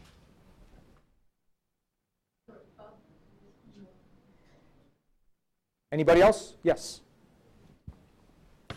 I had a question about the expectation or the end game for all of this. You are requiring, or you want the rate structure to support whatever it takes to sustain the system. Is that correct? Correct. But you have a wide variety of different communities, different situations, different ages of and conditions of systems. And one concern I have about that is you have older and communities with declining population, and they're trying to support old systems that are a lot more expensive to maintain given their current population base, such as the Detroit system, as well as Flint, Saginaw, and any number of others. And I'm wondering, is this a realistic expectation? Well, I think it is. And I do agree. You're going to have communities across the board as to the state of their system and their ability to maintain the system and even their rate structure. And this morning we had another question similar to that, sort of similar to your question, and that was that, well, if we can't make up for the 5-year gap, if there's no way we can get from $2 to $3 in 5 years, what do we do? And my answer was, don't come into the program. You know, I hate to say it, but these are the requirements that we have, and the work groups worked hard to try and put together some realistic expectations. And if a community can't meet those expectations, then maybe there'll be another opportunity, but maybe this isn't the right fit. And so I wish it didn't matter, because you're right. There's a lot of aging infrastructure out there. I'm a little nervous about what we're going to get and what it's going to look like, but I think that's something that an applicant has to really take a look at and see whether they can meet that 5-year gap requirement. And we were hoping that 5 years would be enough time to educate the board and put things into place, that sort of thing. Does that answer your question, sort of? It's, again, my only concern is the number of people, the number of ratepayers you have to make up for past deficiencies. That's really the difficulty with the older communities that are losing population. It is, and whenever you deal with the system and the required needs of those systems and the ability to get blood from a turnip, you've got a disconnect.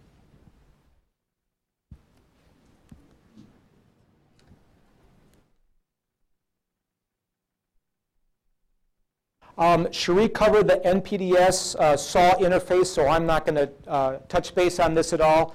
I don't want to confuse it. She did a great job in kind of laying the groundwork and the ground rules for that interface.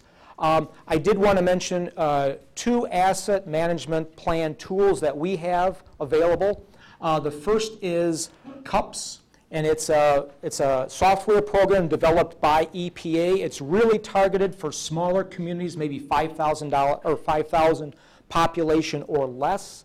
It's a free software, so I don't want that $5,000 to sneak in there. You can use it for water and wastewater systems. The only problem with CUPS is that it does not have a financial component. There's no rate methodology. So if you were to choose something like this, you'd want to make sure that you do cover that component base with some other tool.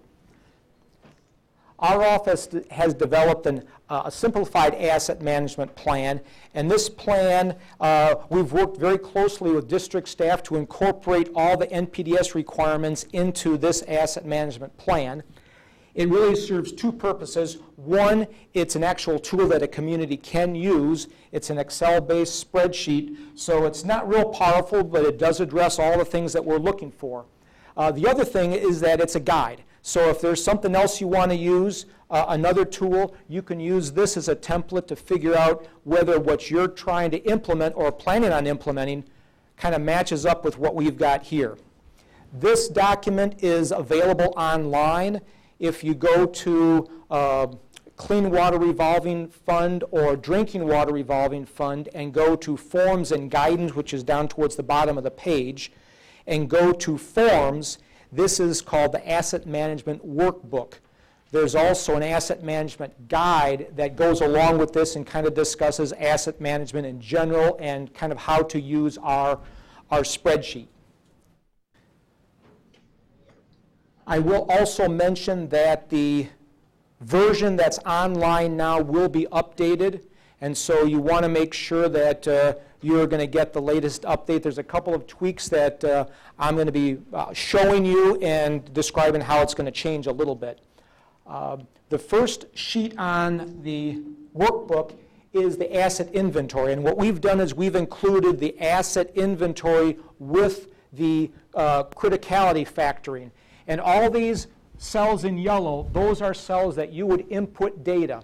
Along the top here are the identifiers that are also in the NPDES permit language. So you could follow along with this and be comfortable that it does comply. This is where we've got the criticality factoring in here. And this is a close-up of it. And one of the things I saw today is that we've got probability of failure, consequence of failure. The district uses a criticality factor here. So there's a little discrepancy of terminology, and so to maybe clarify things, we'll probably be changing this a little bit. We've got the criticality factor here, and they call that a business risk. We're consistent in that we've got a 1 through 5 category. You rank the asset depending on your knowledge of that asset, the probability of failure, the consequence, and a multiplication comes out with a number. And if it's higher than 16, it kind of highlights red. That's an indication that this is an asset to pay specific attention to. This is a new sheet that we're going to be adding. This is the level of service. Since level of service is a component of the asset management plan, we wanted to put at least something in our workbook to kind of describe what we're looking for. Of course, the first discussion in level of service would be state and federal requirements. But after that, it's a pretty subjective list of categories in which to talk about with your stakeholders. And we've listed some of these just as talking points and points of discussion. The next sheet is the rate methodology. And again, yellow is for inputting numbers. And we've got this is a document that we've been using for years with municipalities, and it's worked fine. Again, you might have another rate methodology that you want to employ, but this kind of shows you what it is that we're looking for. Replacement expenses, these would be expenses. These would be assets that are going to last less than the useful life of the treatment facility, or less than 20 years. And for example, we've got a pump here. It's going to last 3 more years. It's going to cost $15,000. So we're going to want to set aside $5,000 a year for the next 3 years, so that after that time, when the pump fails, we've got money to go in and replace that pump without going into our budget and disrupting our budget. We tally up all these numbers for annual amounts and come up with a total annual amount, and this dollar amount would then go into our budget as part of our operating expenses. And you want to make sure that these items here, this $5,000 or whatever it is you come up with, is a dollar amount that's not to be put aside into retained earnings or cash and cash equivalents at the end of the year. This is a dollar amount that should be reserved and restricted and put in a separate replacement fund.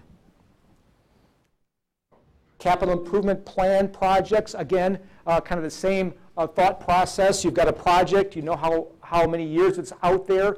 You want to set aside a certain amount of money so that at the end of that time period, you've got money to go in and do that project. You're probably going to have a couple different kinds of capital improvement planning projects.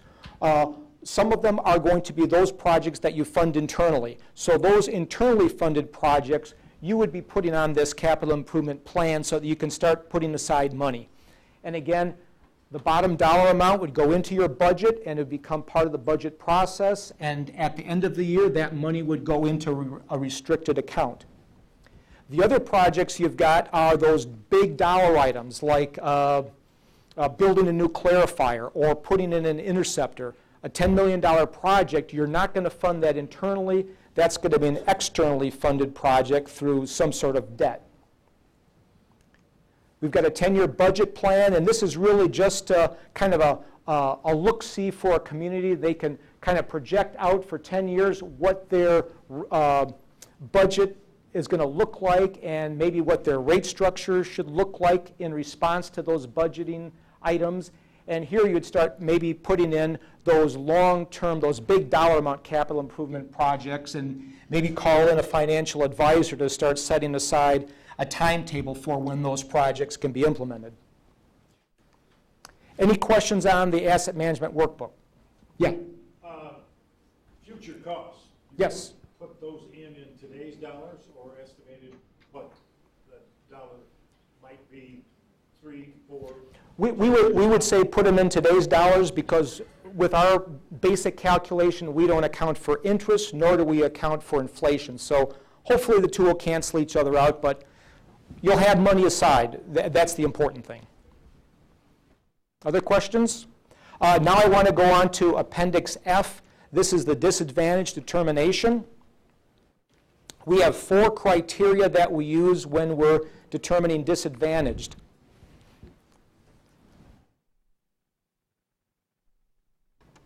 The first criteria is that 50% of the population has to be in a poverty area.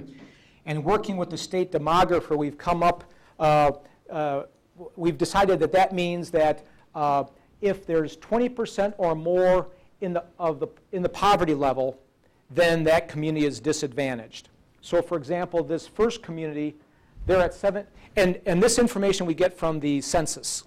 So we go to the census fact finder, we plug in the community, and they come up with a table of all the information pertinent to that community for economics and income levels.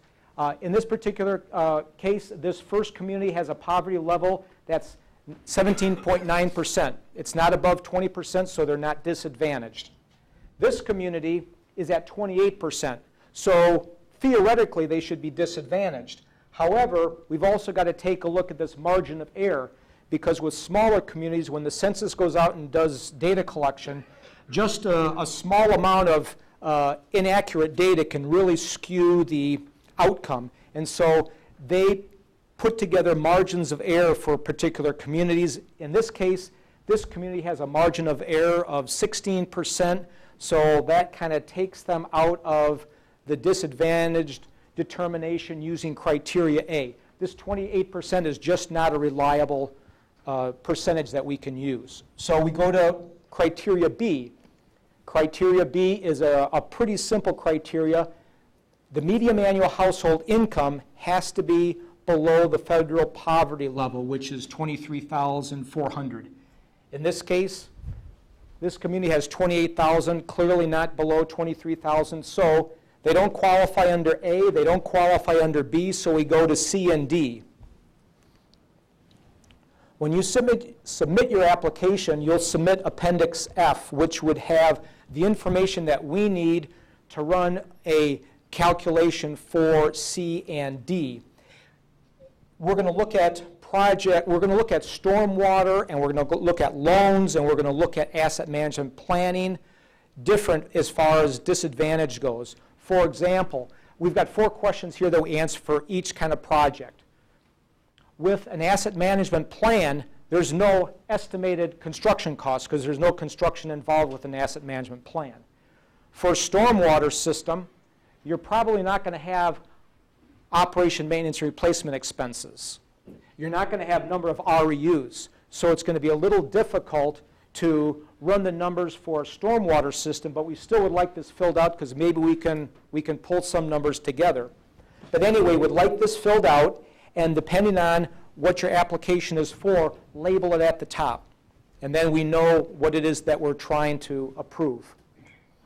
We take those numbers and we put it into a calculation, 2 calculations. The first calculation is we take the MAHI, median annual household income, and we come up with a threshold. Using that $28,000 community, we come up with a MAHI threshold of $299. Then we take the actual costs of that community, we take the actual OM&R, any existing debt that they've got, and then we divide that by the number of their REUs, and we come up with an actual user cost for that community of $321.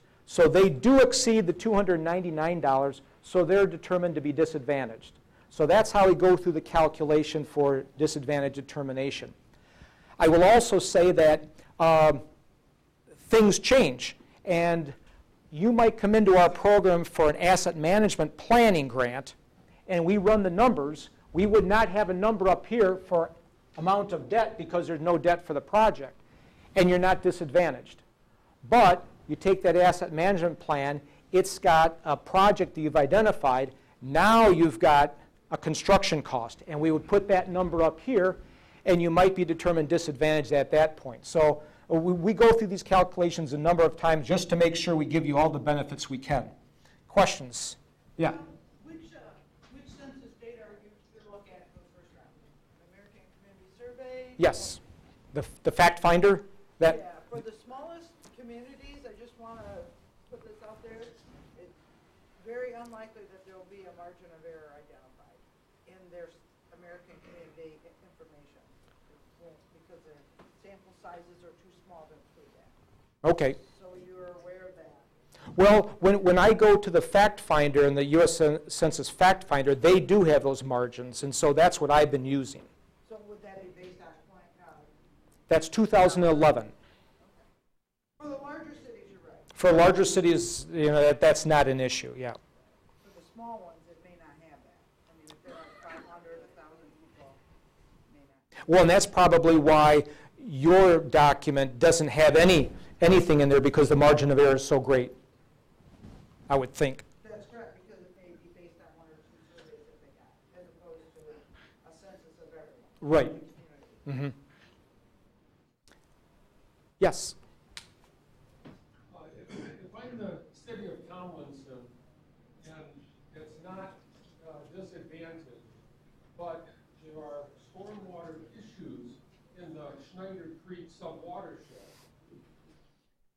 can I get a grant for a stormwater management plan for only the Schneider Creek subwatershed and do a disadvantage calculation for that area? Perhaps that area would be disadvantaged. If you've got a project that doesn't mesh with a typical municipal boundary, and I think this is what you're talking about, what you'd have to do is go into that specific target area and do a door-to-door MAHI determination. And we've had that done before. We've had communities that, they're in a resort area, but all the resort homes are on the outside of the township, and the inside of the township where they're putting the plant in is all the year-round residents, and they're in the $25,000 range and not in the $85,000 range. But you'd have to go do that door-to-door site analysis. Yes? Do you have guidance on that, and how would an entity go about gaining approval to do that, or don't they need approval? They don't need approval. We just ask that it be from a reputable organization, a nonprofit organization. We've had Northern Michigan do them before. We've had Michigan Tech do them before. Any other questions? But you would accept those? Pardon me? You would accept a Yes. Yep. pocket survey? A pocket survey, yep. And because some don't. Yeah. We have accepted them, and we'll continue to do that. This is my information. I've been doing disadvantaged reviews already. I've done about 40 of them. So I just talked to a gentleman from Yale, and he's going to send me in his information, and I'm going to run a disadvantage for him. That's a preliminary determination, so for an official determination, you're going to want to fill out that Appendix F and send it in with your application. Thanks.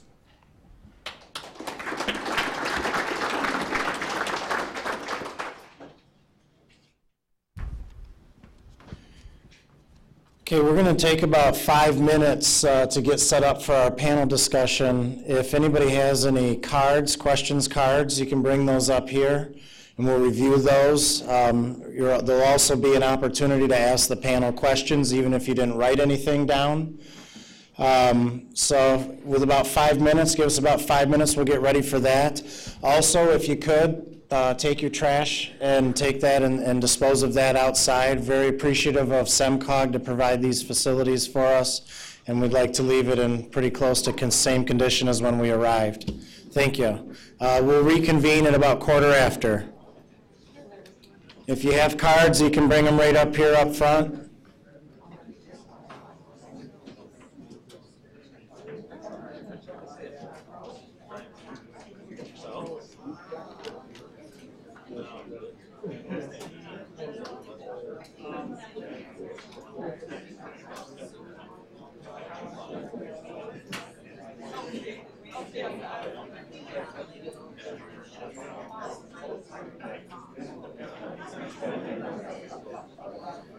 See you, Patrick.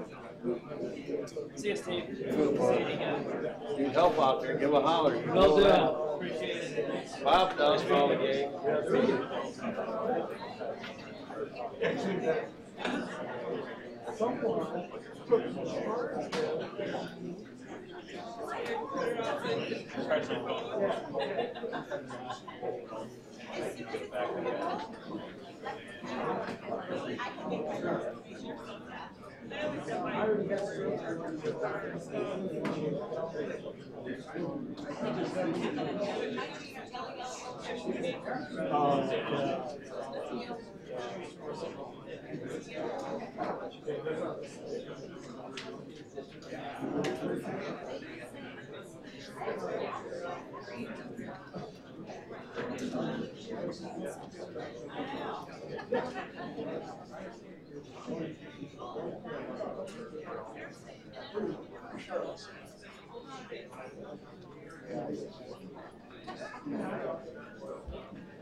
Yep. Yep. If you have any questions about this, didn't say if you have. If you any questions, Okay. Gotta put the word have in there. Well, we'll get that Say taken that. care of, yeah. That might make an application. Just look it up, please. Okay. Actually, the one day that's my. Oh, okay, well, we'll be there. I think we're gonna probably stay here on like 2 or 3. Where do we put the cards? You can just set them right here.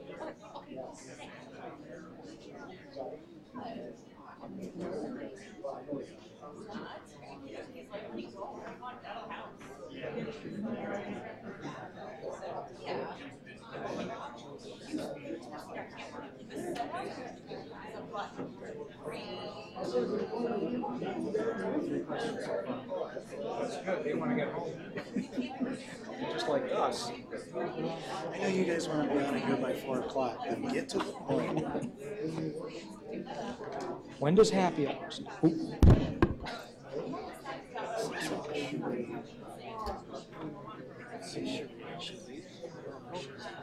I'm hoping that you will consider us an appropriate application to do those income surveys. Should the Oh, yeah, community yeah, be- well, you're a nonprofit organization, so- you qualify under that, yes, absolutely. So 'Cause we're I- looking at that with regard to the Worth Township income survey we did recently for MEDC, or I'm sorry, for DQ. And they wouldn't fall under that threshold of 28,000. They came in at 30,000, but of course they have a court order, so. Yeah, see, that'll be Worth all Township right. is a pretty, I mean, there are parts of Worth Township that are pretty wealthy, and that's been their stumbling block with us. But the sewer district, not so much. So Yeah. glad that they fall into the disadvantage because they have a court order, because A court order for a consent decree for financial. it's to build a sewer system, so is Yeah, that but that's not, if it's a court order for to build. That a- really hurts them. Yeah. That really hurts Yeah, them. if it's a DEQ court order, Oh, that. my gosh. Yeah. Well, You know, we've been whose working with court them. order is it that you're gonna require to be that, a financial It's manager, a consent agreement with the Financial Recovery Act or something, right? Oh, I hope you'll consider broadening that out. because- Well, I think that's already in the law. That was. Yeah, I know, there's some legislative issues that can't be overcome. Yeah. Or a change in the statute. but- Yeah, Worth Township, we've been working with Yeah, them for well, this just 5 shot their years. plan right out of the water, because they were planning on becoming, considered disadvantaged and they don't fall under there? They can come in for an asset management plan and then get a project. And then, depending on the project cost. They'll have to register come for the mark. Well, You pretty much wasted all my money, right? yeah, but you would be able to do that, yes. Quick question. Yeah. One of the things I'm getting from my clients is that I was talking about doing their asset management, and they're all getting scared and saying, well, we doing asset management, we're going to show our deficiencies. And then we're going to have 3 years to make up those deficiencies. I said, Well, when you say, you mean deficiencies within the system or the rate structure? Within their system. Okay.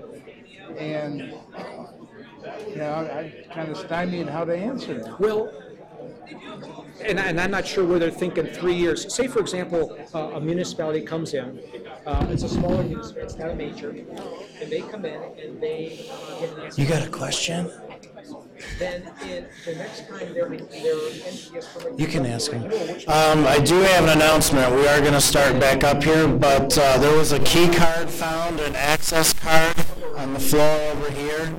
So check your pockets and see if maybe it belongs to you. If you can tell me what the 18-digit ID number is, it's yours. The majors, they're saying, this is what you got to do, you got to do that. With the minors, this is what you got to do. What is it for? What is it for? It's for a sweet $2.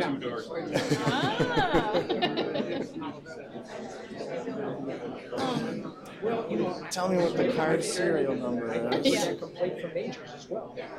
And they're saying, well, what happens if we come up with Cherie.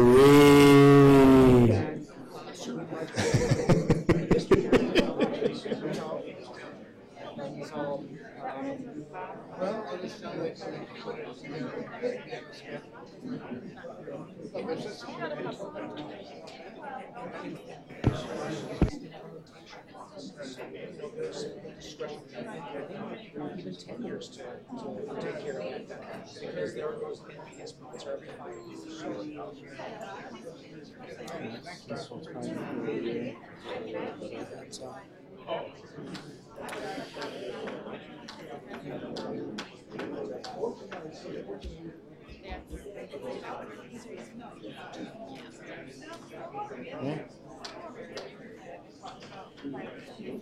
Okay, on our panel is going to be Cherie, Jacqueline, and Bob, the three presenters throughout the day. And I'm going to address them here. Okay. So we don't have a lot of questions, but that doesn't mean you can't ask additional questions. And we do have, I want to point out again, we do have microphones on each of the tables. To turn those on, you press the button in the lower right-hand corner, so make it a little easier for everybody else around here to hear your question. So with that, we'll get started right into it. Question number one, Cherie. $450 million over how many years? That depends. Every year, it depends on what the budget is. The legislature determines that and tells us how much we have available. So we have no idea. This year, we are allotted $97 million. So it could vary year to year. This one might be a little similar. How will future fiscal year allocations be handled? What is the level per year? Can communities reapply until they have reached a $2 million limit?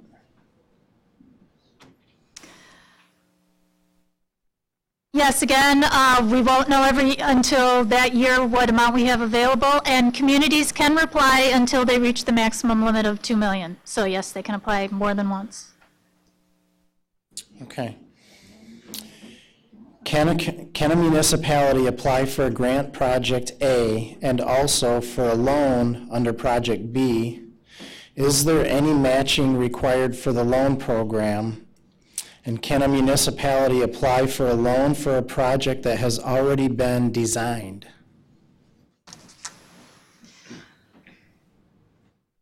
Yes, if a community has different projects and, for example, they want a grant to do an asset management plan, they can submit an application for that. If they have a qualifying project for a loan, they can submit an application for that. So as long as they meet the requirements, they can submit as many applications as they want. There is no matching amount required for the loan. It is just a loan program. Can a municipality apply for a loan for a project that's already been designed? They can, but it has to meet the requirements. So, for example, apply for a loan. It depends to what program they're going to go into. So if they're applying for, I'm assuming this means a SAW loan, they have to have, they would have to meet our minimum requirements. They'd have to have the project proposal, meet the design requirements that we require. But as long as it's been identified in an asset management plan, stormwater management plan, or innovative technology, they could apply. Okay, I've got a few questions here for you, Bob. What is the timing requirement of the funding structure deliverables? What is required in the application? What are the specific deliverables relative to funding structure, rate methodology? And does the definition of user charges include special assessments?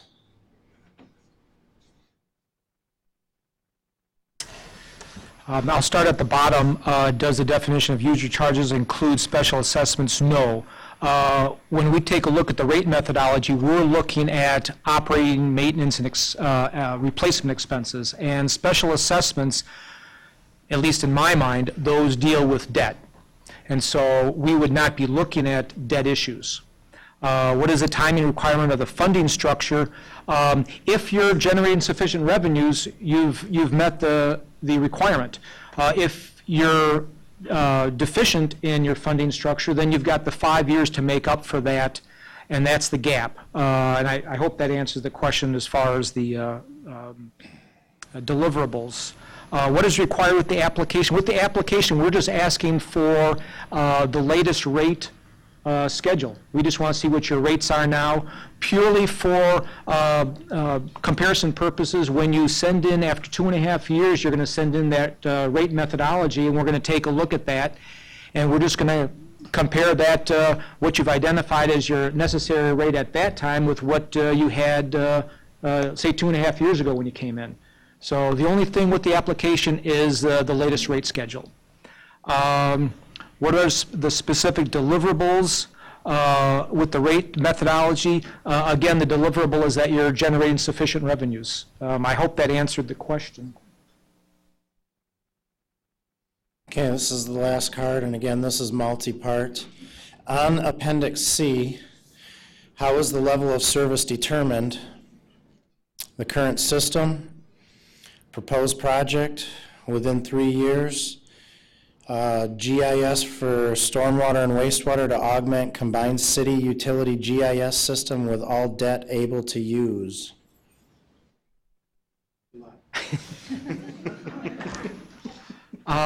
Level of service, how is that determined?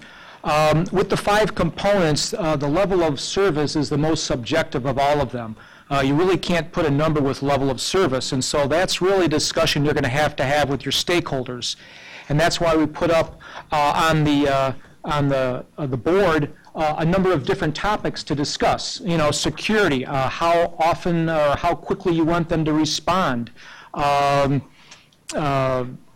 You know, things like that, and I can't remember what the list all included, but remember that the higher level of service is going to warrant a higher rate, and so that's why you've got to have this discussion with your stakeholders. As far as what's the deliverable in the asset management plan, we want there to be a discussion. You know, that discussion might change next year, but we want there to at least be an initial discussion and come to some, maybe a statement of what your level of service expectations are as a municipality. And that's what we'd be looking for. Again, it's a very subjective portion of the user or of the asset management plan itself. And I think the current system, the proposed system within 3 years, I think that all pertains to the level of service discussion. And at the end of those 3 years, a complete and approvable asset management plan would be that that has been discussed in some fashion, that level of service. If the applicant is asking for reimbursement of 2013 costs, when does the 3-year max project schedule start? From the earliest effort in 2013 or from the date of award?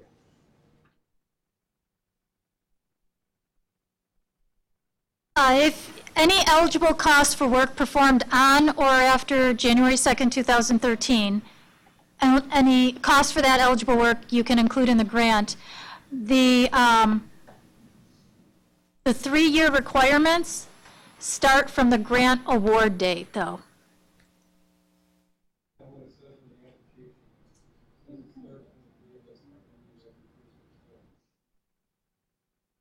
When it has your first expense. It starts from the date that you're awarded your grant. Can I, afterwards, let me see what you're referring to and.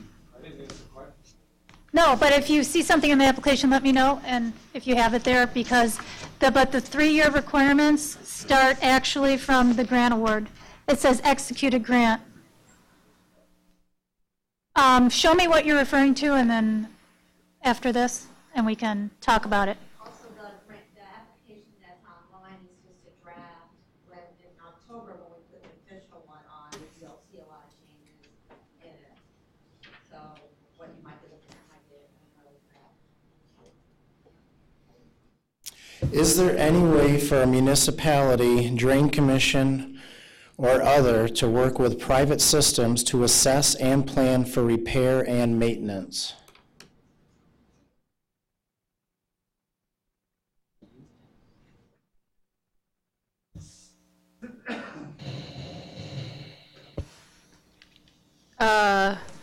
No. So is there any way for a municipality, drain commissioner, or other to work with private systems to assess and plan for repair and maintenance? So Sheree was saying she talked to somebody about this, and it's a private. If you want to give more detail on your question. Yeah, I don't understand. Private The gentleman was system. talking to me.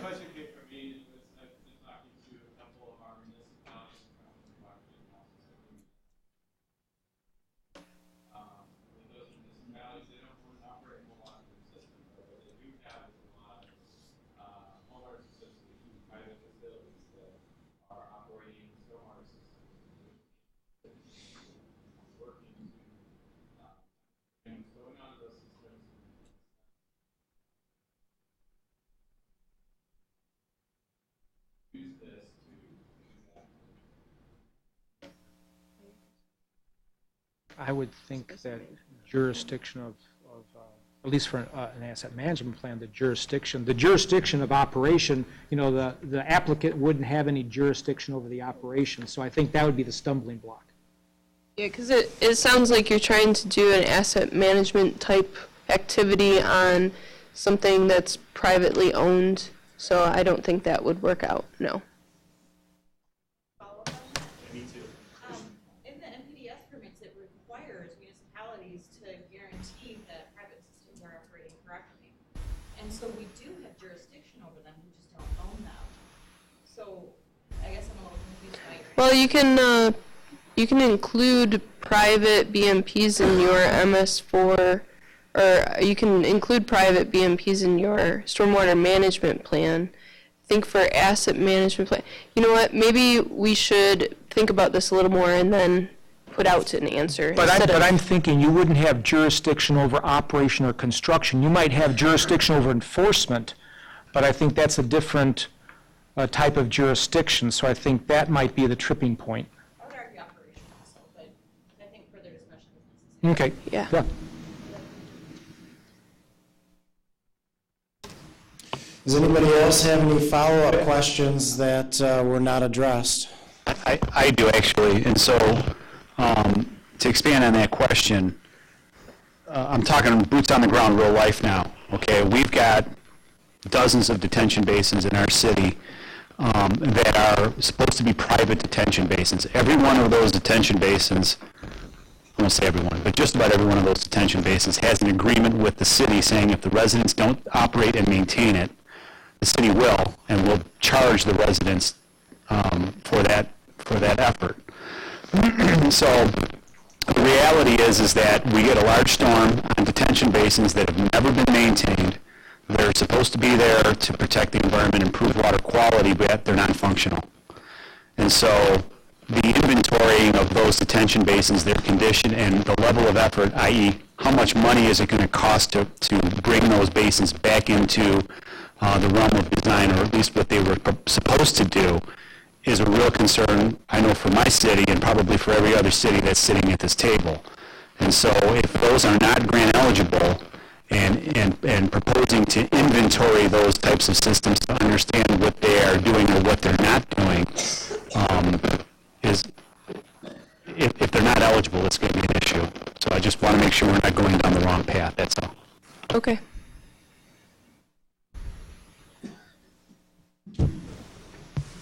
I've got two questions. The first one, is this the first year that monies are available from this bond proposal that was approved 10 years ago? Did I get the date on that right? We're looking 10 years ago that the voters approved this bond proposal? That is correct.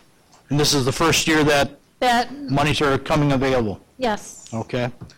And for the novice like myself, can you give some examples of innovative technology and what types of applications those would be focused on, such as, what types of pollutants might be targeted for innovative technology? I'm going to ask if the district staff here, would you have any examples? Possibly? Anybody?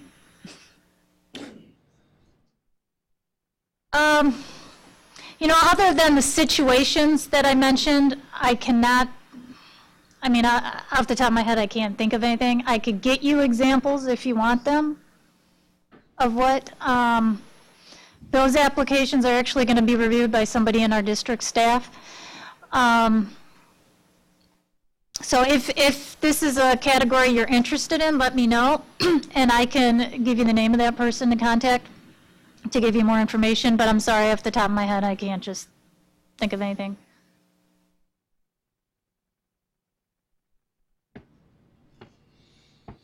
All right, I've got a few questions here regarding asset management plans.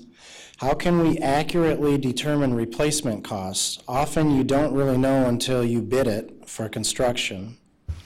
Much uncertainty, even for equipment. How can you accurately determine the life cycle for long-lasting assets?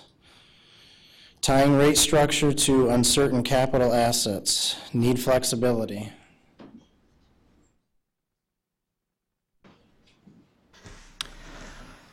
Well, I think when determining replacement costs, remember these asset management plans are going to be hopefully a living document that you're going to be updating them on a regular basis. So, the numbers that you put down originally might change. I think with replacement, it's probably going to be a judgment call depending on the type of facility, depending on the operator. They're going to have a better idea than probably a manufacturer's book is. It'll all depend on how they've been maintained, things like that. So, for example, for replacement costs and what to put in there, I guess at this point a best guess, and then maybe next year when you revise the asset management plan, you got a little better handle on it. Maybe you don't even know it's there, you haven't even thought about it. So this is your first go-around, and then next time you're going to hone in on a more accurate figure.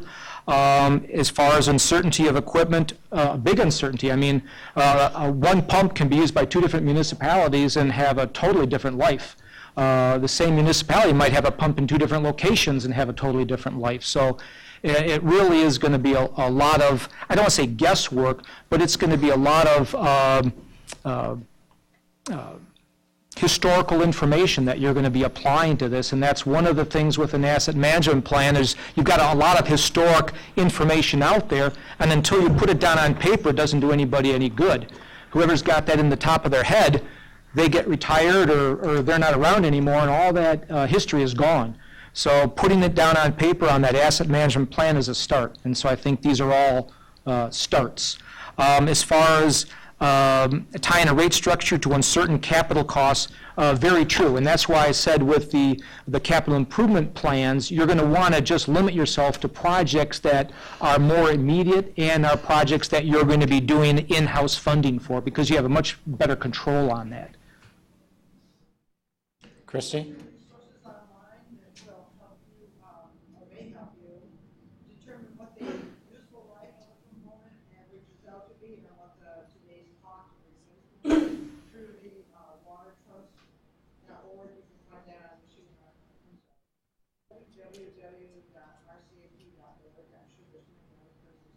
And I think EPA has some information as well, yep. Mm-hmm. And if you've got more concerns, you've addressed a couple concerns with the asset management plan and the rate structure and all that, and I'd be happy to talk further with you.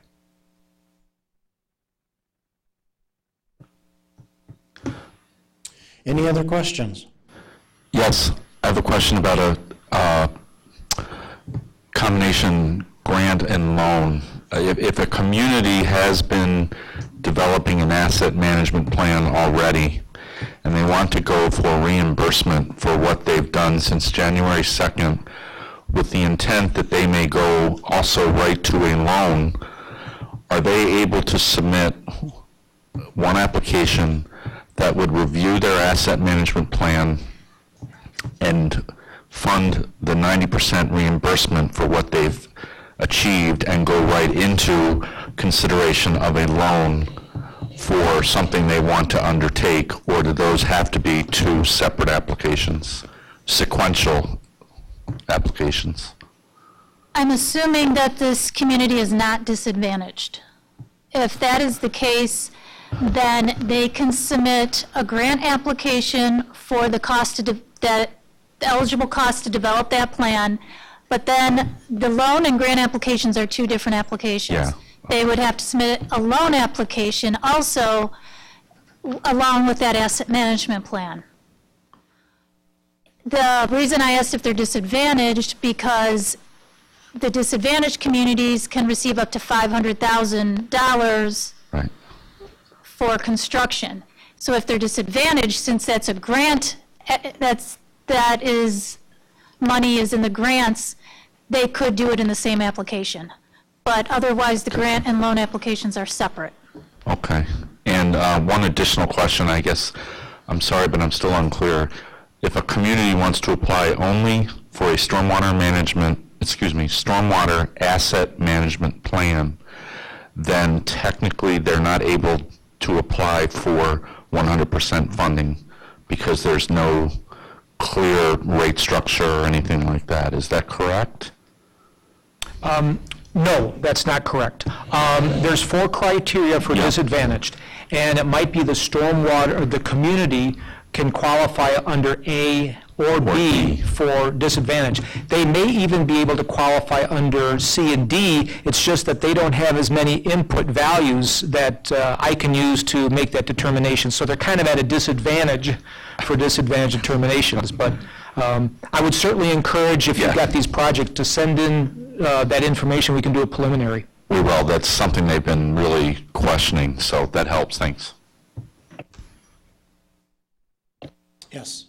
If a community was going to apply for more than one of the programs, whether it was design grant or asset management or stormwater management, you talked about filling out one application. Is that the way it should be, or should it be separated? Is there a reason to do it one way? Question is, in filling out, if you're applying for a grant with more than one activity, do you have advantages or disadvantages for applying for it all under one grant or separate grants?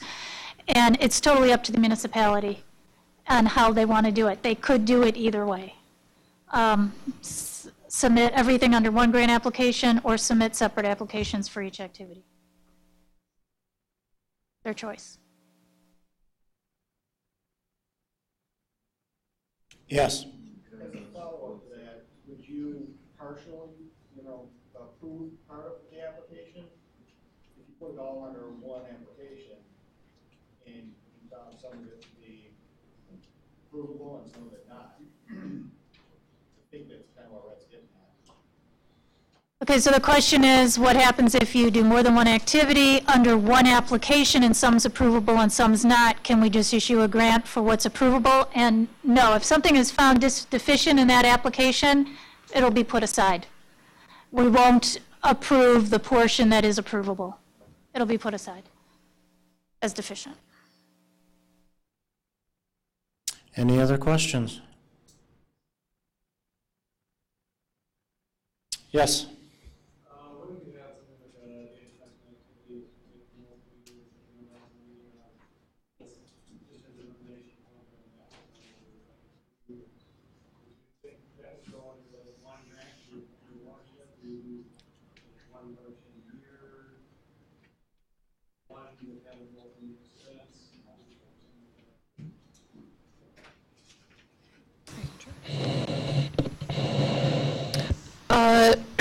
I think that would be kind of up to you and what, or the applicant and what they think would work best for them.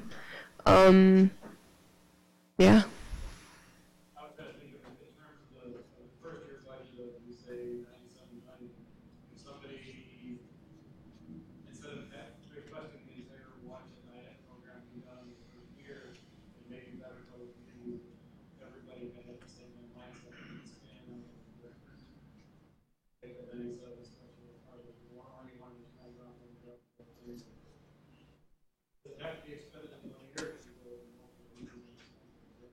It can be over multiple years. Just remember, at the end of the 3 years, though, you have to have that plan complete. So, but there's no requirement that you have to spend all that money in 1 year or within a certain time frame. But you just have to meet the requirements, 3 years after the grant award.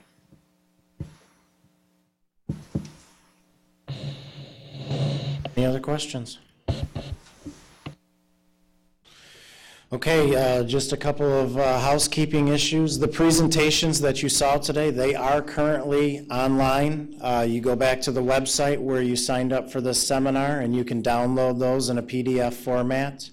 We will be sending you an electronic survey evaluation, so please fill that out, and that helps us for future planning, and also provide comments and feedback on the sessions that you observed today. Thank you to SEMCOG for marketing and for hosting this event. Thank you to RCAP for marketing this event for us. It's a great turnout. We will have an additional session if you've had some individuals that were unable to get into these sessions because they're sold out. Yesterday, we just set up a session in Lansing that's going to be on October 9th. That's a morning session. Space, again, is at a premium. There's only 110 slots in there. So if you like it like I do and want to see this 6 times, you can see it a second time in Lansing, October 9th. At this portion, this concludes this. We do have project staff here from Revolving Loan from Water Resources Division, and they will stay afterwards so that if you have project-specific questions, that's a perfect opportunity to address those. Thank you, and have a safe drive home.